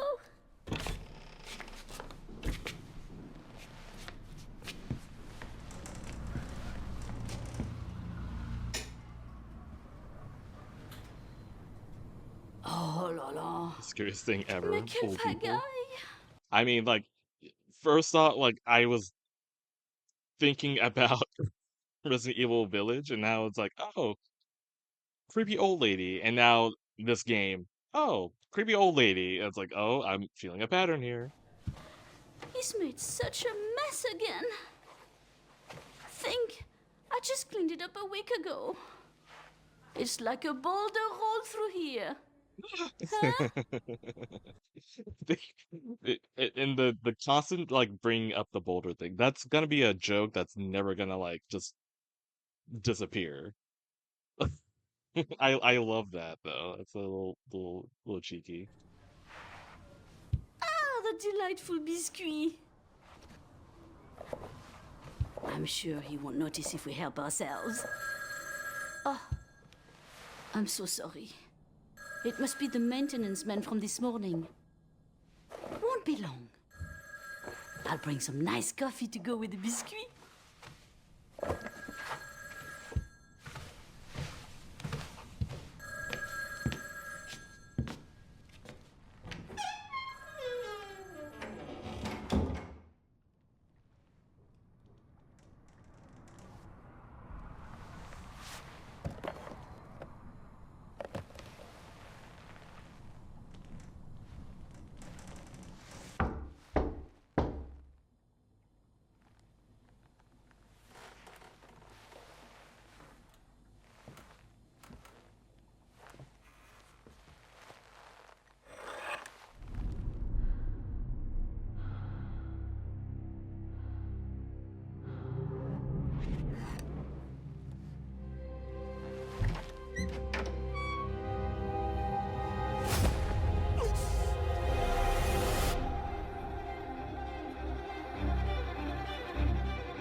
Don't move. Claire Redfield.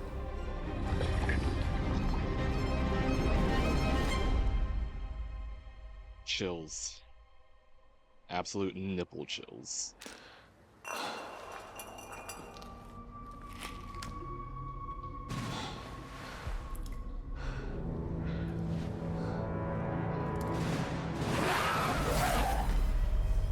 The zombies are back. So yeah, I am psyched for that. And I'm pretty sure that's probably why, because I saw someone in the comments saying like, oh, they cut out code, which is interesting. I think they cut that out because it's like, I think because of how dramatic the changes are going to be, because like that's already like that's the start of the game essentially. It looks like that's a huge difference from like the original Code Veronica opening. Hold on, let me show you. That one Code Veronica opening. Because I know like there's like a whole debate of like, oh, Resident Evil like shifted to being like horror and all that, or shifted to being action at Resident Evil 4. I'm like, I think it shifted in Code Veronica because like this is like the opening for this game.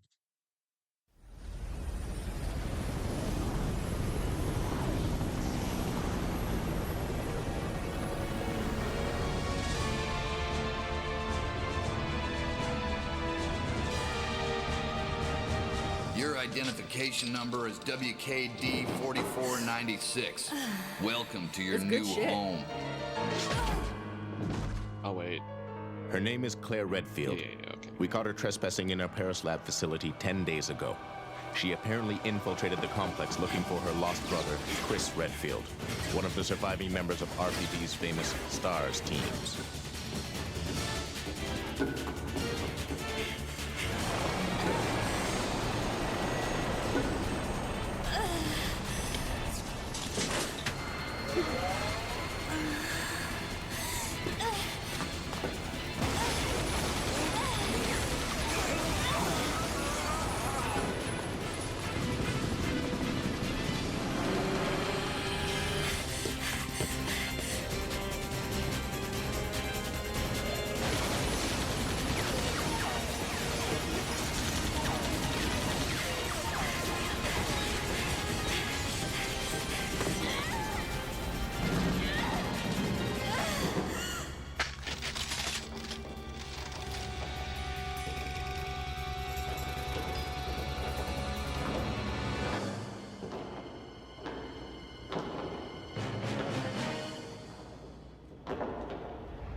And I guarantee you, at least at one point, like maybe later in the game, in the remake, they'll probably like recreate that scene.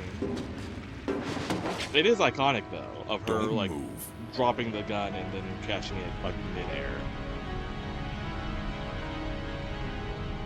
But apparently, like that's how she gets captured. But already in the remake, it already like shows. Well, one, they are utilizing the fact that Hunk exists. Like those of you who don't know who Hunk is, in Resident Evil 2, there is a secret game, or not a secret game, it's like unlockable game mode called the Fourth Survivor, where you play as Hunk, like basically just like running through the sewers and like backtracking through like everywhere you've gone through in the game to get like outside of the RPD and get picked up. It's like maximum of like, I don't know, like 8 minutes. It's like there's speed runs, so it's like 8 minutes, but you can take your time with it. But it's relatively short. But here, it seems like they're utilizing the fact that he's like a character and like he's the one that that kidnaps her instead. Which I'm like, I'm all for that. Like I'm all for that. And that would make it interesting because of, well, one, I'm curious on how they're gonna do the whole like how they're gonna handle Wesker. Like if they're gonna have Hunk work for Wesker, maybe? I don't know. But yeah, I'm speculating here. Um, according to Dust Golem, the stuff in the beginning is happening is just like reordered. Other stuff is like changed, reimagined. Oh, interesting, interesting. Okay, I've been on the fence about Dust Golem, but if he's like bar for bar, like then maybe they're like again, it's always like a grain of salt with the that stuff, uh but even then I'm still willing to think like this is already a strong start to the game is that her getting like captured by Hunk. Claire was so cool. Yeah, and I'm like the way I'm looking at it as like what they did with RE4 because essentially RE4 is like the follow up to Leon's story and how this game is like follow up to Claire's story from RE2 and like giving her that treatment. So I'm curious of like what they're gonna do with her because obviously for Leon they gave him the freaking suplexes and high kicks and all that cool stuff. Stealth kills as well. So I'm curious to see how they're gonna handle like Claire. Also, I don't know if it's like if it's a spoiler. I saw the concept art. I have still not played RE9. Clearly, I have not had time to do that yet. However, I have seen concept art that he is wearing a wedding ring, and I know that like who's he married to? But I'm also like, huh. Interesting that a lot of the things he has on him. Hold on. Let me go back because like I saw it for a brief moment where they showed the back of Claire's jacket. I'll just like mute it and let it play. Because yeah, he's married because he has a wedding ring on. However, a lot of like iconography, yes, that's the word, on his like equipment. Like he has a watch that has angel wings on it. Also, the gun he has, the Requiem, also has angel wings on it, much like how Claire's jacket has angel wings as well. And she also had that in RE2. So I don't know, but I'm putting my bet that he's married to Claire. That's all I'm saying. That's all I'm saying. He's married to Chris. Oh yeah, that's a big joke going around. He's like, it's like, oh, you haven't continued the Redfield bloodline. You have to marry me instead, or something like that. But I'm putting my bet that he's married to Claire.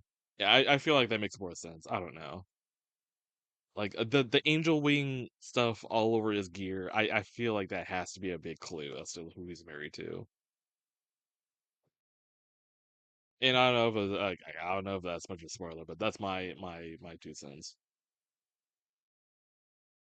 So is the person after her infiltration of the lab? I don't know. I mean we'll find out. Claire getting kidnapped in an facility. Oh yeah, the Resident Evil 5. Oh yeah, I'm also curious on how they're gonna do Resident Evil 5. I feel like they have to do Resident Evil 1 first. I feel like they have to do that. Like they need to establish Chris and Wesker and their rivalry. They have to do that before they tackle 5. Because I feel like that's gonna be something they are gonna have to do for like Resident Evil 10. Like that's my assumption here. I have no clue. Um, but yeah, I'm hyped for this game though. It's it's gonna be a wait, but it'll be worth the wait. Like it's giving the same thing of how I felt about RE4. Like taking an already goated game and making it even more goated. I'm all for it. And also it'd probably be a nice little lead up to you know, RE9 when I eventually play it. Oops, I changed my pen. Um, what else came out? Oh, it was a little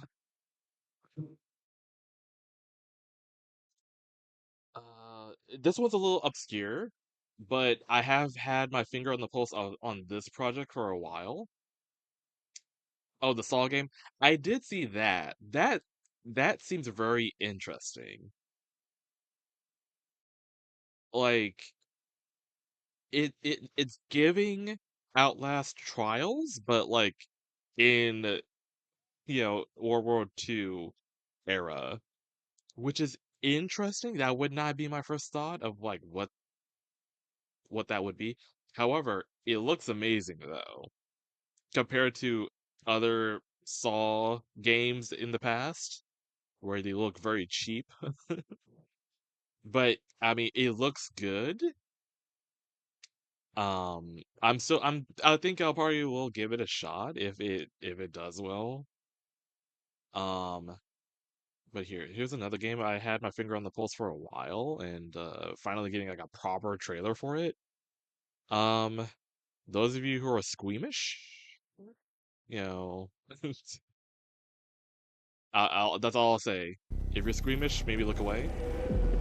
There's a wounded man. Nasty injuries. It's like a beast tore him apart. A beast? Out here? Are you drunk or something? Do him up and show him out. But he's still weak, so be careful. What's going on?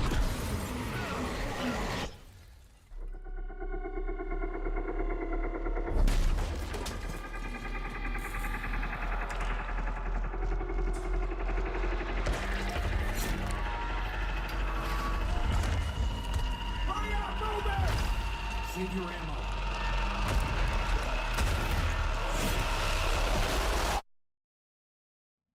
Die, bastard.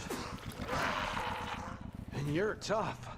Surprisingly lively for someone who just came out of a coma. If you want to survive, you gotta hustle.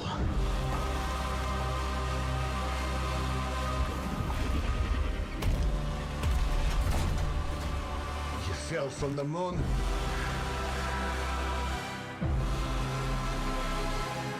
I will help you, but you must not go there.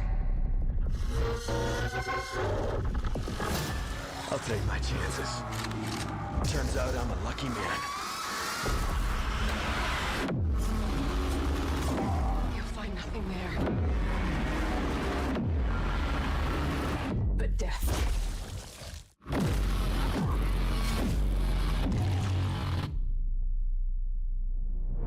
Well, good luck.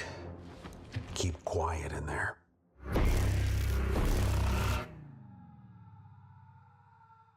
Yeah, I've been following this because like they started out doing like little short films. I say short films, but like maybe like 40 seconds worth of animation, where like the the effects were like hyper realistic. It's actually really impressive, like movie quality worth. Um, but then the talks of them like doing an actual video game with this stuff, I was like, whoa, how is that gonna like work without like blowing up someone's PC?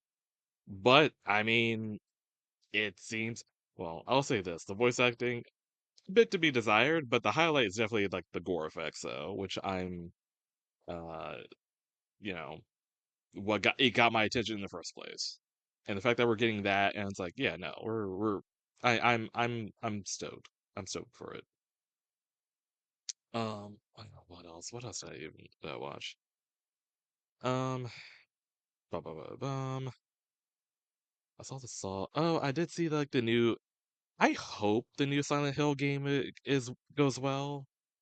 It seems to follow like it's giving it's giving Silent Hill F, but in the it's funny because I think the setting is in the UK and a lot of the jokes are being like oh, this is just like this is just Wales. It's like nothing different. Yeah, all the monsters are looking around. Yeah, that's just how the UK is. And I'm like, okay. But I hope it does well though. It looks good. It looks very promising, but I don't know um like if they'll stick the landing. Here's the thing with a lot of the Silent Hill games though. I will give Silent Hill F credit. Like it did something very new with its narrative. Because a lot of the stuff that Silent Hill does, like it's like, oh, a shitty person did something in the past, and he spent the entire game trying to figure out what he did, and then you reveal, oh shit, he's not the innocent guy we thought, and then, you know, uh, the town is punishing him for it. You know, like it's kind of like ever since Silent Hill 2, that's kind of been a thing. Like they did that with Homecoming, they did that with Downpour, Silent Hill Downpour, and I don't know. I just wish they changed it up, and then Silent Hill F happened, and it's like, oh, they definitely changed it up. Um, so I'm hoping that they stick the landing for this one. The trailer itself, like, it doesn't it is giving like, oh, sad man who did something in the past, atoning for it. It's giving that, but I hope it's more than just that, at least. But I don't know, that's just me. That's just me.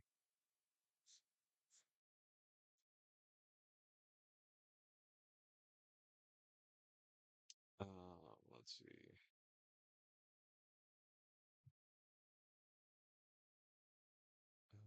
I'm trying to remember. I don't know. I was like watching a bunch of. Oh, hello. 2 hours ago. Story mode for Halloween, the game. There's so much evil inside him. Okay, back inside, everyone. Let's go, Myers. Fueled by his rage, I shudder to think what he might be capable of. Since when do they let them wander around?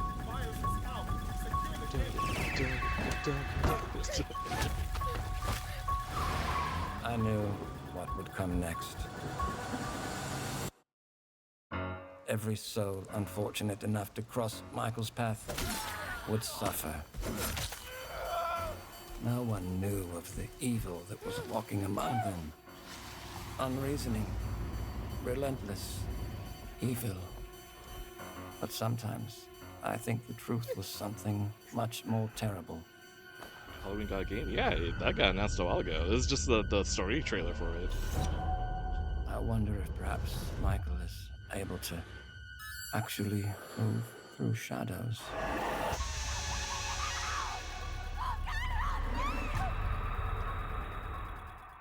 Ooh, September. Okay, cool.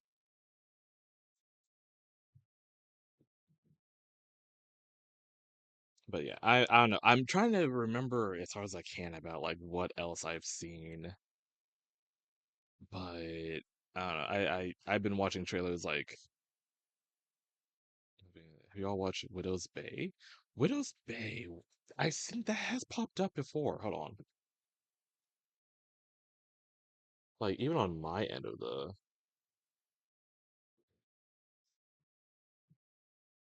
Oh yeah, okay. I did see the trailer for this. Yeah. It seems interesting though.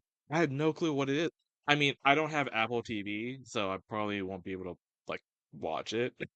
Maybe like I'm about to put on the little pirate hat for it. But it does seem really interesting though. I'm down. I'm down for it. All right, gotta head off. Gonna be picking up a little bruv from the airport. Y'all have fun. Yeah. Here, I'll put music back on. But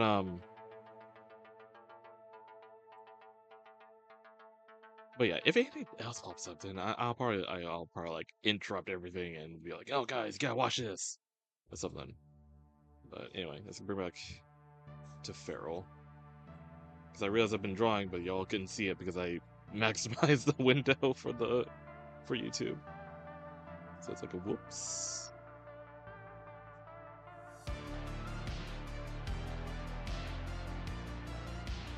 So we're calling him Bruv because he objects to bro.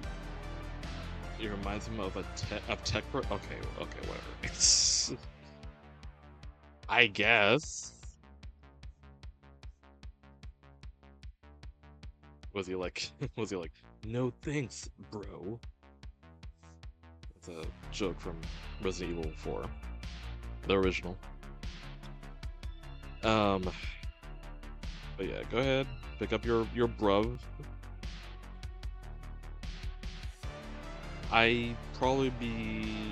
We'll still be streaming for a little bit. I think the goal here is just like ink everything and then I'll do everything else behind the scenes, probably.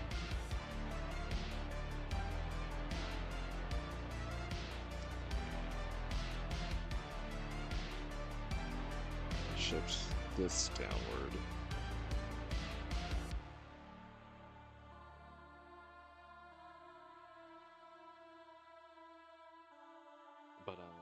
But yeah, hopefully,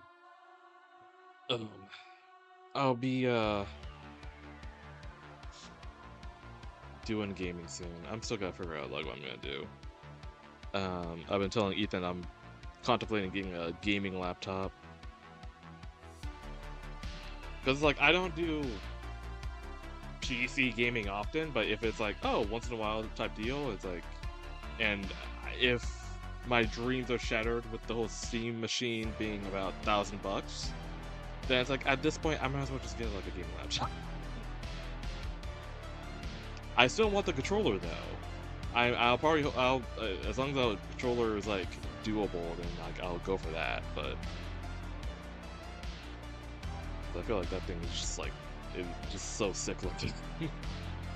But I get a laptop.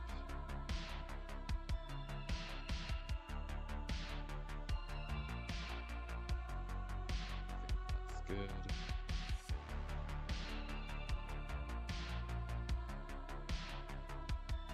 Will there be a YCH? Well, YCH for what? Like, are you assuming that I'll do a YCH to gather funds for stuff I need? I mean, I don't need stuff right now. I mean, I could use a new iPad, but like, I'm trying to be frugal. I'm giving myself limitations so I can be more creative.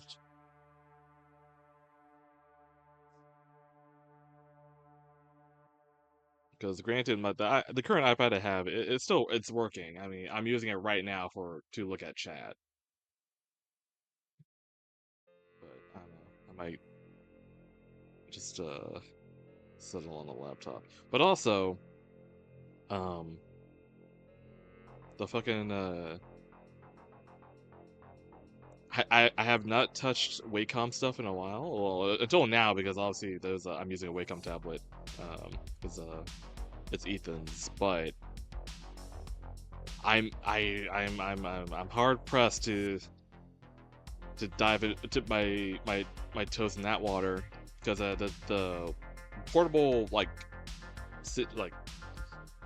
essentially it's an iPad, it's an Android based portable drawing pad that he has, and it's from Wacom, and it's actually pretty impressive. But the fact that it has like more RAM and also really good battery life. I was using it for Ethan's stream last night, and he was streaming for about like almost 5 hours. It still had a pretty good chunk of battery like left in it, and I'm like, oh my god.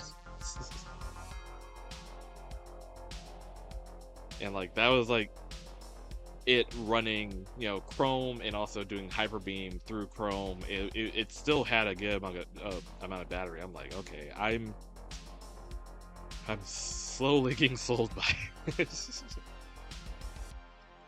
And also you can have like a mouse and keyboard via Bluetooth, obviously, but like I can't do that with my current iPad. Granted, I could have the keyboard, but no, I can't. There's no like mouse attachment to it. We tried to do it, pair his current mouse with mine, and it would not recognize it. And it's like, oh god, is it that old? And it's like, yeah, it's pre-owned, and it was before the COVID. So it's pretty old in that sense. I make his nails all fucked up. Maybe I have like chipped or something.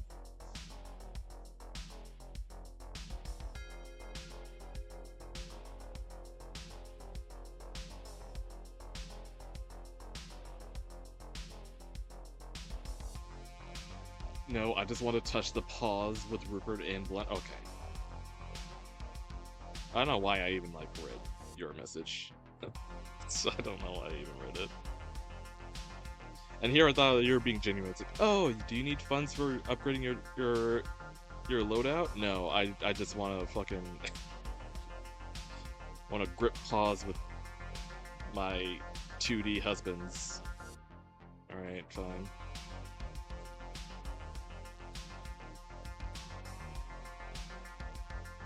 Please be. No.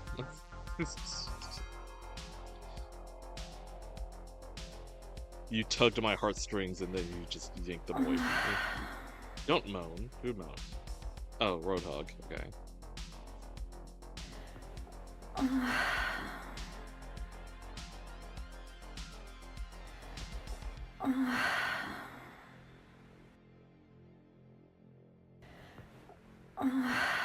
More like tugging cock. Wait, what? It's getting kind of cute. More like tugging the cock strings?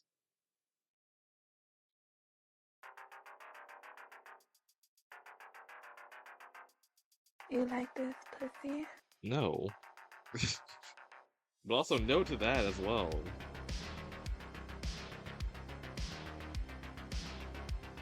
Whatever like torture porn you're into, Jack. Don't bring that in here.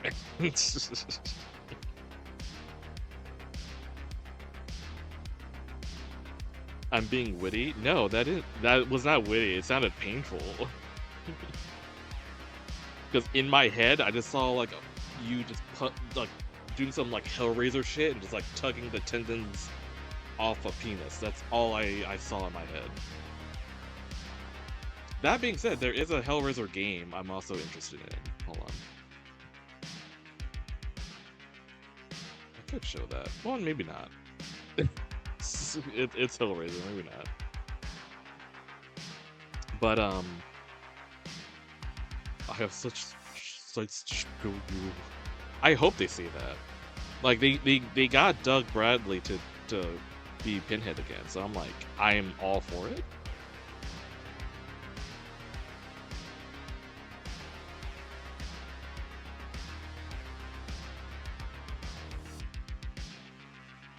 Haven't seen Hellraiser, so I'm safe. Yeah, I mean, you're already living it, so.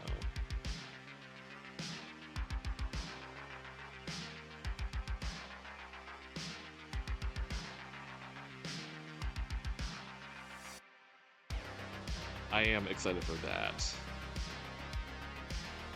It's like the concept of like a Hellraiser video game, but also the graphics look insane.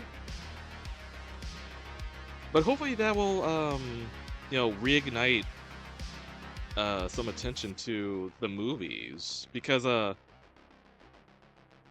Hellraiser movie that was on Hulu, like I think it was so underrated. Like it's really good. Like I mean, I guess I see the hesitancy of like putting it out there, and hence why it's on Hulu and not in theaters. But like, it's really, really good, and I feel like it does deserve to be in the theater. But I don't know. Like, I haven't really kept my finger on the pulse on that lately. The 2022 one, yeah, exactly. It was in 2022. I think that it was like along with like when Prey came out, so it's like. Shit. Yeah, probably a bad timing because COVID, yeah. But also, like, it's like a mixture of that, and also Hellraiser movies have not been well. Like, they haven't really been doing well. I can't tell you, like, when the last time... Like, I mean, I feel like the second one is, like, the last time a good Hellraiser movie was made. And then the third one happened and just kind of made Pinhead a rock star, and I'm like, okay, well, kind of like losing the plot here. It's like, I get it, he's iconic, but it's like he's not supposed to be like flat out evil. He's just supposed to be like, chaotic neutral, I guess, or evil neutral maybe, I don't know.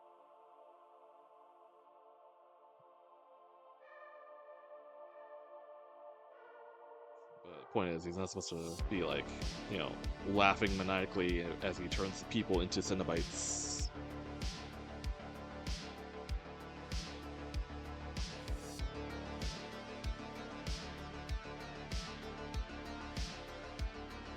I watched a few months back and really liked it. The machine, the contraption got a visual reaction out of me. Should make me squirm. Yeah, no, and I think that's like, you know,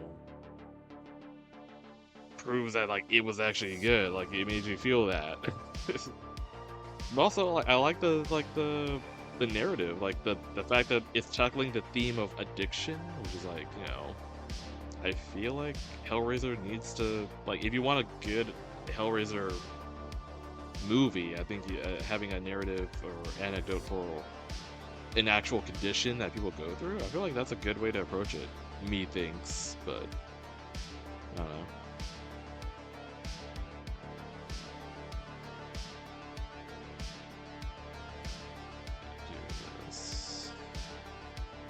No. I need to do more studying. I've seen people do like furry like feet like this, but I need to add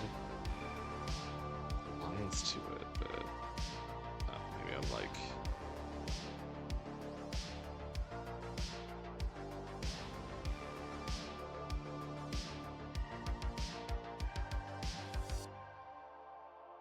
I'll just like minimize how much I'm using then.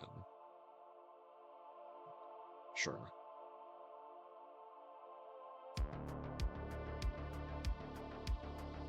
But yeah, games wise, I mean, I don't know. I just hope that like my time management becomes better in the future, so I can actually play these games, and not even like for a stream, just for fun. There is a game that I already have that I have on PC, but obviously playing on PC is not the most ideal, at least with my setup. I really want to get back into it because there's a really cool update for it, and it's like, oh, I wish I can enjoy that, but I can't. I'm not gonna say what game it is, but I feel like y'all are gonna like guess it anyway.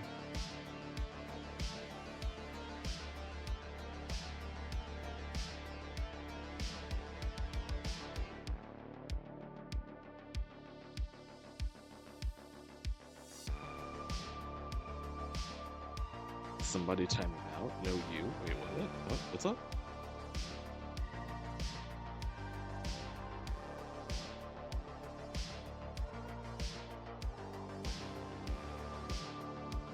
Oh, right. Yeah.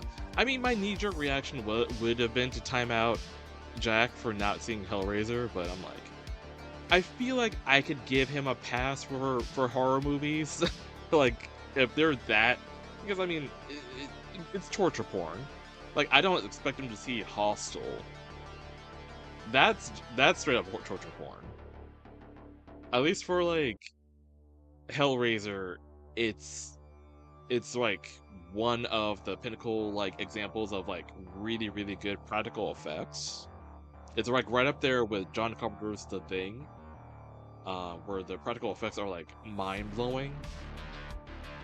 Whereas Hostel has no substance. It's just torture porn. So it's like I don't expect everyone to see.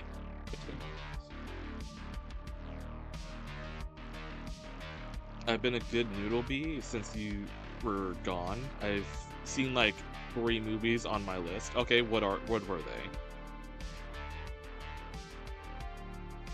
So I can evaluate, and you know, it'll tell me how much to judge you.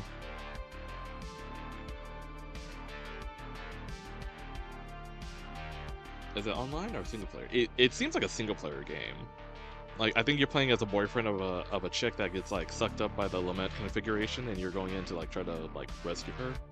So like some like Dante's Inferno type beat, which I feel like that's pretty cool as an idea.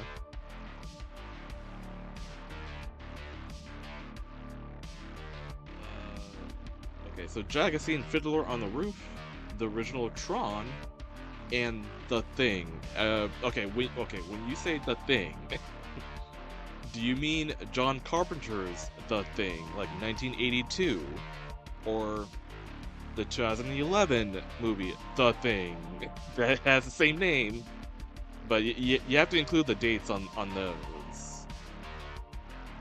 Because that was like, yeah, 2011. The Thing. The original Tron is classic. Oh yeah, no, I mean, it is a classic. I do like Tron Legacy a little bit more. I have not seen Tron Ares, but that's on our list. Yep. Ethan wants to show that one to me. Yep. I have no high hopes for it. We watched like a video talking about why it flopped, and I'm like, maybe if I watch it, maybe it might, I don't know, maybe my opinion might change, because I'm like, oh, that's kind of disappointing. But maybe it might be different if I actually watch it. I don't know. Being optimistic here. But maybe it's poorly allocated, and maybe I should just, you know, I don't know. Ares is a fun movie. Not like awesome, but fun. Okay, I can do fun. I can have fun with the movie, even if it's bad. I am very happy for you. You had fun. Oh, I didn't have to look at Ethan to see the tone he's giving there. I mean, like, I guess we'll see. The Jared Leto curse strikes again. And that's another thing, too. I feel like they should not have casted him. Like, they had time to recast, but they didn't. And I'm like, they could have gotten... Because, like, that was the whole thing. Like, they need someone who could do stoic well enough. Someone who There's other people who can do it better. Yeah, I said Ryan Gosling, even though he might be a little bit too typecasty, but we know he can do that well. Yeah. Apparently there's another actor I discovered that's in that. I'm like, oh, he's actually a good actor, but I know they probably didn't give him a good enough role. But I feel like he could have done the main lead role better. Well, yeah, I don't know. We'll see. Yeah, for me, like, Ares had a lot of ideas. That was like, oh, that could be interesting. It's just the execution was just like very clunky or like really fast, or like I think the pacing was really fast, like quick. Like they kind of didn't like flesh anything out. They just had like a bunch of ideas, kind of did like a service level. I kind of can't remember exactly because I only watched it once, and I remember having like a big, you know, long conversation with Cyrus because him and I watched it. But yeah, we were just like a lot of wasted potential. Like it's just like I wish they like fleshed stuff out more. It's just very surface level. And it makes more sense, like seeing like the development hell it was going through. Like, I think that makes more sense now. Because yeah, apparently like it was greenlit for like a Tron sequel was greenlit shortly after the Legacy. But they were going through directors and all that, and yeah, it's like, oh god. I think Jared Leto was just not a good pick. Yeah, especially like shortly after all of, like the Suicide Squad Yeah, stuff. it's like, can we stop? Can we stop? Like he's in the new He-Man. Can we just stop, please? Yeah, but I mean, I'm hearing that he did well in that movie. So Yeah, I'm more curious as to like, oh, did he finally find his footing? As to like, well, to be fair, you don't see him though, right? Sure, but performance-wise, like, right? Like, I that's mean, what I'm interested I feel like anybody can. Not anybody can do voice acting, but I mean, like, it's when it's the guy. Sure. And it's like, bro, can you just like take a two steps back, just like slow down a little bit, like, like, can you not like send fucking pigeons, dead pigeons or whatever? Are those rats? Rats in a condom. Yeah, it's like, can you not do that part? Like, You can calm down a little bit. Sure. But, I don't know. But that's next on our list. We're gonna see He-Man. Yeah. Soon. I'm excited. I'm excited about that. Yeah. Let me see. Let me go back up. Jack said, I was half tempted to say 2011 to see if you would hit me, but no, it was the John Carpenter one. Okay. I wouldn't hit you for that. I would say 2011, The Thing is a guilty pleasure. Let's be real, though. Jack, you wanted him to hit you. Yeah, you fucking masochist. But also, my opinion is a little bit of bias. I do have a crush on Mary Elizabeth Winstead, so the fact that she's the lead character in that, it gives it I give it a little bit of a pass. I give it a little bit of a pass. Although it does break my heart. The movie originally did have a lot more practical effects to it, but then the studio was like, they moved too slow, and then they kind of covered up all the animatronics with CGI. Oh. Yeah. And you'll see it. I do want to show Ethan that at some point.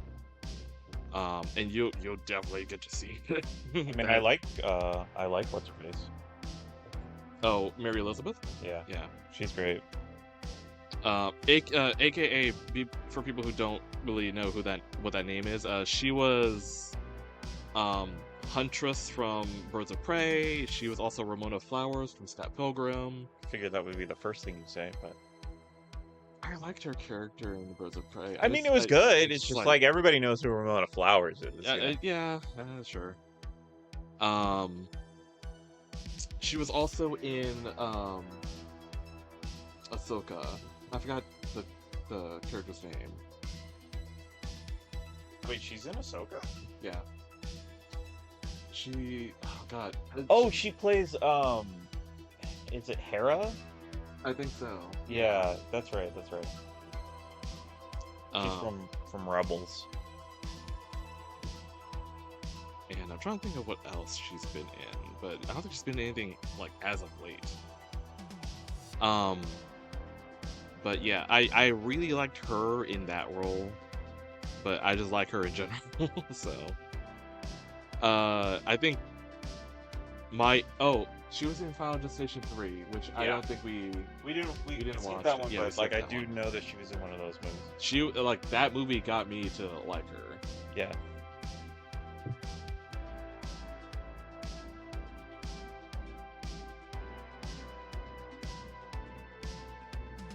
But Cloverfield Lane, that's right. Yes. Yeah, lead character Cloverfield Lane, which I did force Ethan to watch.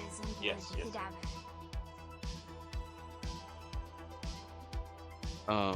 That being said, I have to show you Paradox now. Okay. I say that because like I know I've said that like, oh, you don't need to watch it. Yeah, however, that's what you said.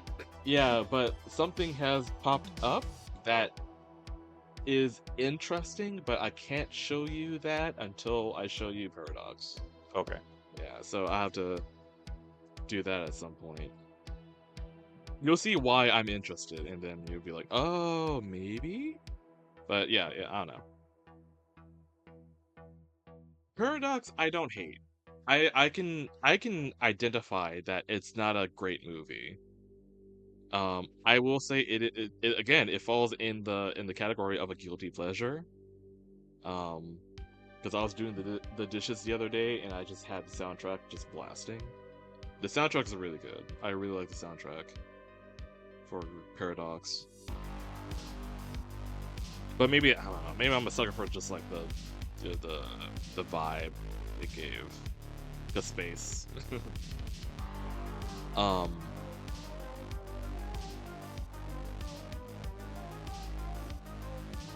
But I don't know. Like it could have been better. I feel like it should have been released in theaters now, but I don't know. I know that's a whole thing.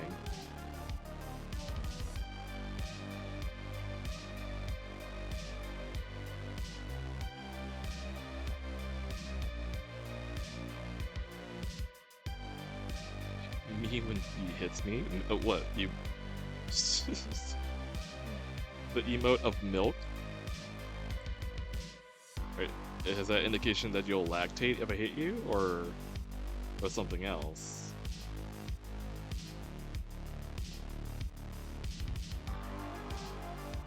That's hot. Okay, whatever. I'm done interacting with y'all right now. I'm almost done inking this.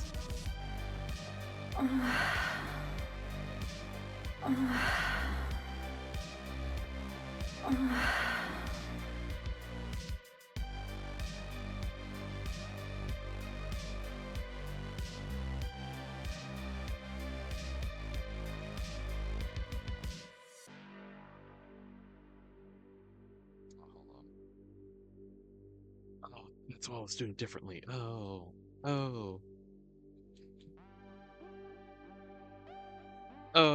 Okay.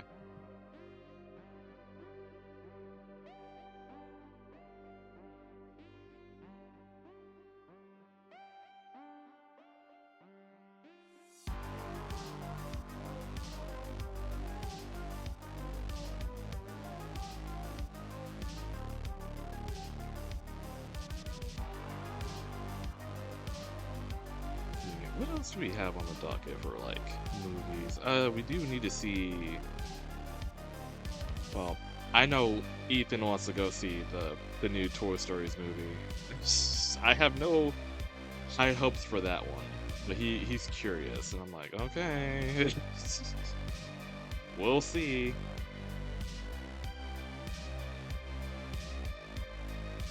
I don't know. I feel like I'm not gonna have fun with it, but I can be surprised, and maybe I will.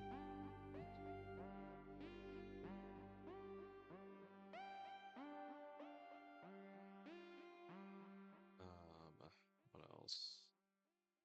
I think after that, is it Toy Story 5 and then Supergirl, or is just Toy Story 5 a little bit later in the month? I think Toy Story 5 is the 16th, so I think it's next week. Next week. I'm trying to remember what, like, when Supergirl, because that's June 19th. Oh, 19th. Okay. Supergirl is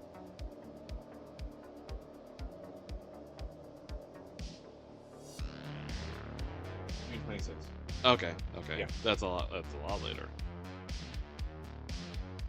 That's one I'm really looking forward to, because I actually do like Superman. Like Yeah, I like no, it's good. I'm excited for, like, a different character that's, like, you know, not as Superman-y. Because I love Superman. I love the what James Gunn did. It's just like, I'm curious, like, oh, okay, what is his take on somebody who isn't as, you know, of a Boy Scout, like, you know, yeah, who's jaded, you know, like I like that.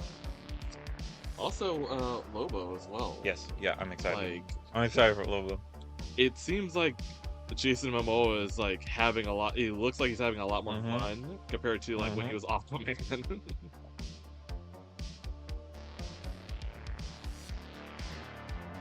You see Hail Mary? I have seen Project Hail Mary. That's another movie I need to watch. Like, get you to watch. I need to see that. I've been wanting to see it. I feel like you will really love it. Yeah. So good. So, like, I'm unironically excited for Toy Story 5. I think I had no interest before, but now that, like, we've gotten closer to it, and I've been avoiding spoilers and stuff like that, I'm like, what the fuck do you do? Like, I have no idea what the fuck you do. So is it morbid curiosity? Yeah, Okay. it's just like, I'm excited to see what, because, okay, so I do know that, like, they are going in the direction that I wanted them to go. Like, I was like, okay, if I were to do a Toy Story 5 and I had a gun to my head, I had to make it, I'd be like, okay, well, I'd focus on Jessie.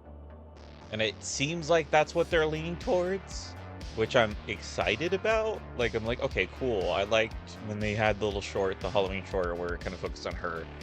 Like, I would like some kind of focus on the other characters would be cool, because like we've had, I feel like there's been a conclusion on Woody, like he's still there and stuff like that, but like, like we focus on him enough. It's like, hey, how about like the other main character that's been there since the second movie? It's probably it's probably gonna be okay. I'm just like you said, I'm just like very curious, like what the fuck do you do? Like it's sort of, I don't know how to describe it.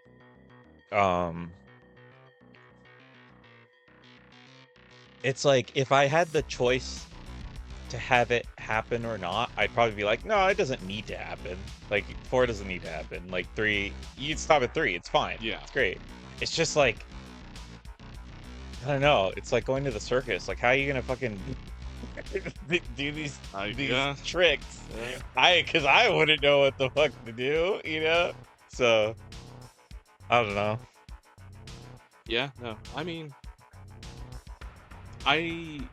you already know my stance. I just want a new set of toys. Oh yeah, no, I think that's a better way to go about that. Yeah. But I don't know. I am also curious, but like I'm not as pumped because I'm like, I hope it doesn't go in the route that is predictable. Yeah. Because like, ooh, evil iPad. I'm like, please let there be more to that. That's what I'm hoping for. Yeah, I think they did pretty well on the shorts that came after the third movie. Yeah. Like in that realm of like, oh, it's a short little thing. We get more of the characters, and I think the characters are pretty good and fleshed out, and like we get to see. I don't know. I think they're really fun characters. You can come up with other stories. But I can also understand that the fourth one did kind of feel like it kind of pushed it a little too far.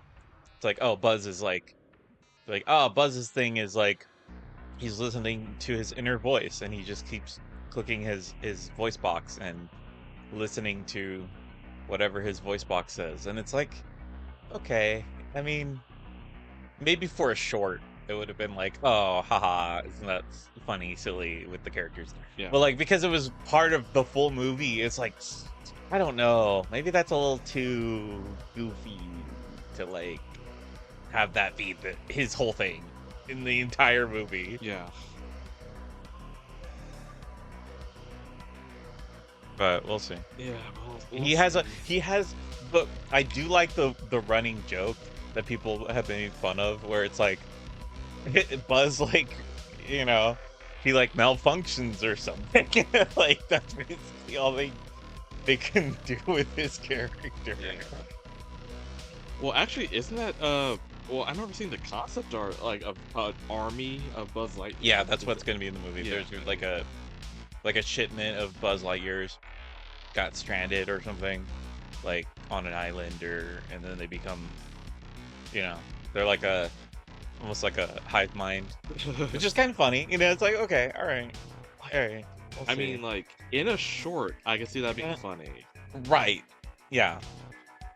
But I guess we'll see how it plays out in a movie. Granted, we had that in a movie already. It was in Toy Story 2, but whatever. Like when they're, I mean, the ones in the store. In the store. Yeah. That was my first thought. It was like, oh, we're just doing an army of Buzzes again? Like, yeah, it's similar to that. Oh, wait, the heart. I could be extra gross and just, no, actually, I'm not gonna do that. I'll just do this. What else? Oh, I see someone, Odyssey? I am curious about Odyssey too. I'm hyped for that. Only because, it was sort of a joke when we watch Oppenheimer, and it's like, oh, he's in this movie? Oh, he's in this movie? And to like take a shot every time you recognize someone. Yeah. I'm like, I can't wait to do that for Odyssey. Yeah. Because it looks stacked already, but I'm like, who else is in it? Yeah. But yeah, I'm curious. I can't wait to see Batman and Spider-Man have beef. Yeah, that was really funny.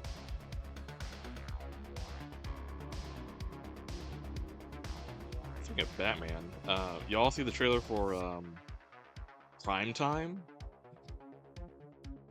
I won't say anything other than just watch the trailer and then be like, wait, what the fuck? I have not. Yeah, you have. I showed it to you. I have not.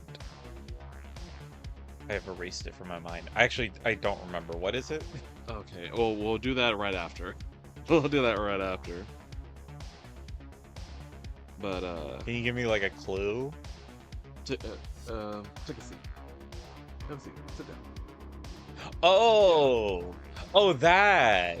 Okay. I love how that's the only clue I'm and you so got it. excited. Oh, I'm Yeah. actually excited for that. Oh, there you go. Yeah, there you go. I'm excited for that. That's all I needed to say, and you got it instantly. That's Yes. so funny. Oh, good. I haven't heard of that one. Yeah, like I said, just look up the trailer and then be like, oh shit, and then Yeah, do it. yeah. But anyway, perfect. This is inked, and I'll do the coloring off stream, and then I still gotta figure out what I want to do because I want to like post all of these. Maybe I'll post all of these at the end of the month. Look at my bisexual husband's be hella gay and whatever. But yeah, nice cough. Perfect. You are gay. You are gay. But yeah, all right. But this is fun though. This little like quick little thing. Equally gross and horny. It might make people feel uncomfortable, but you know what? That's the goal. All right. Let's see. Who can we?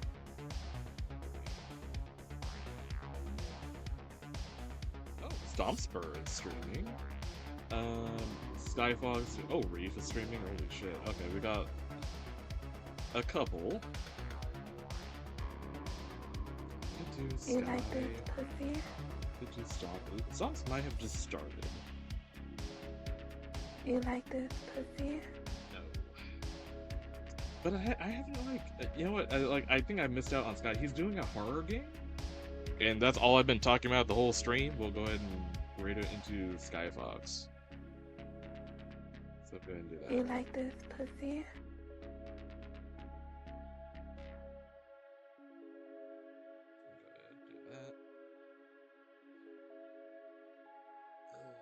Usually it'll be Frostbite that does a stream message. I can't.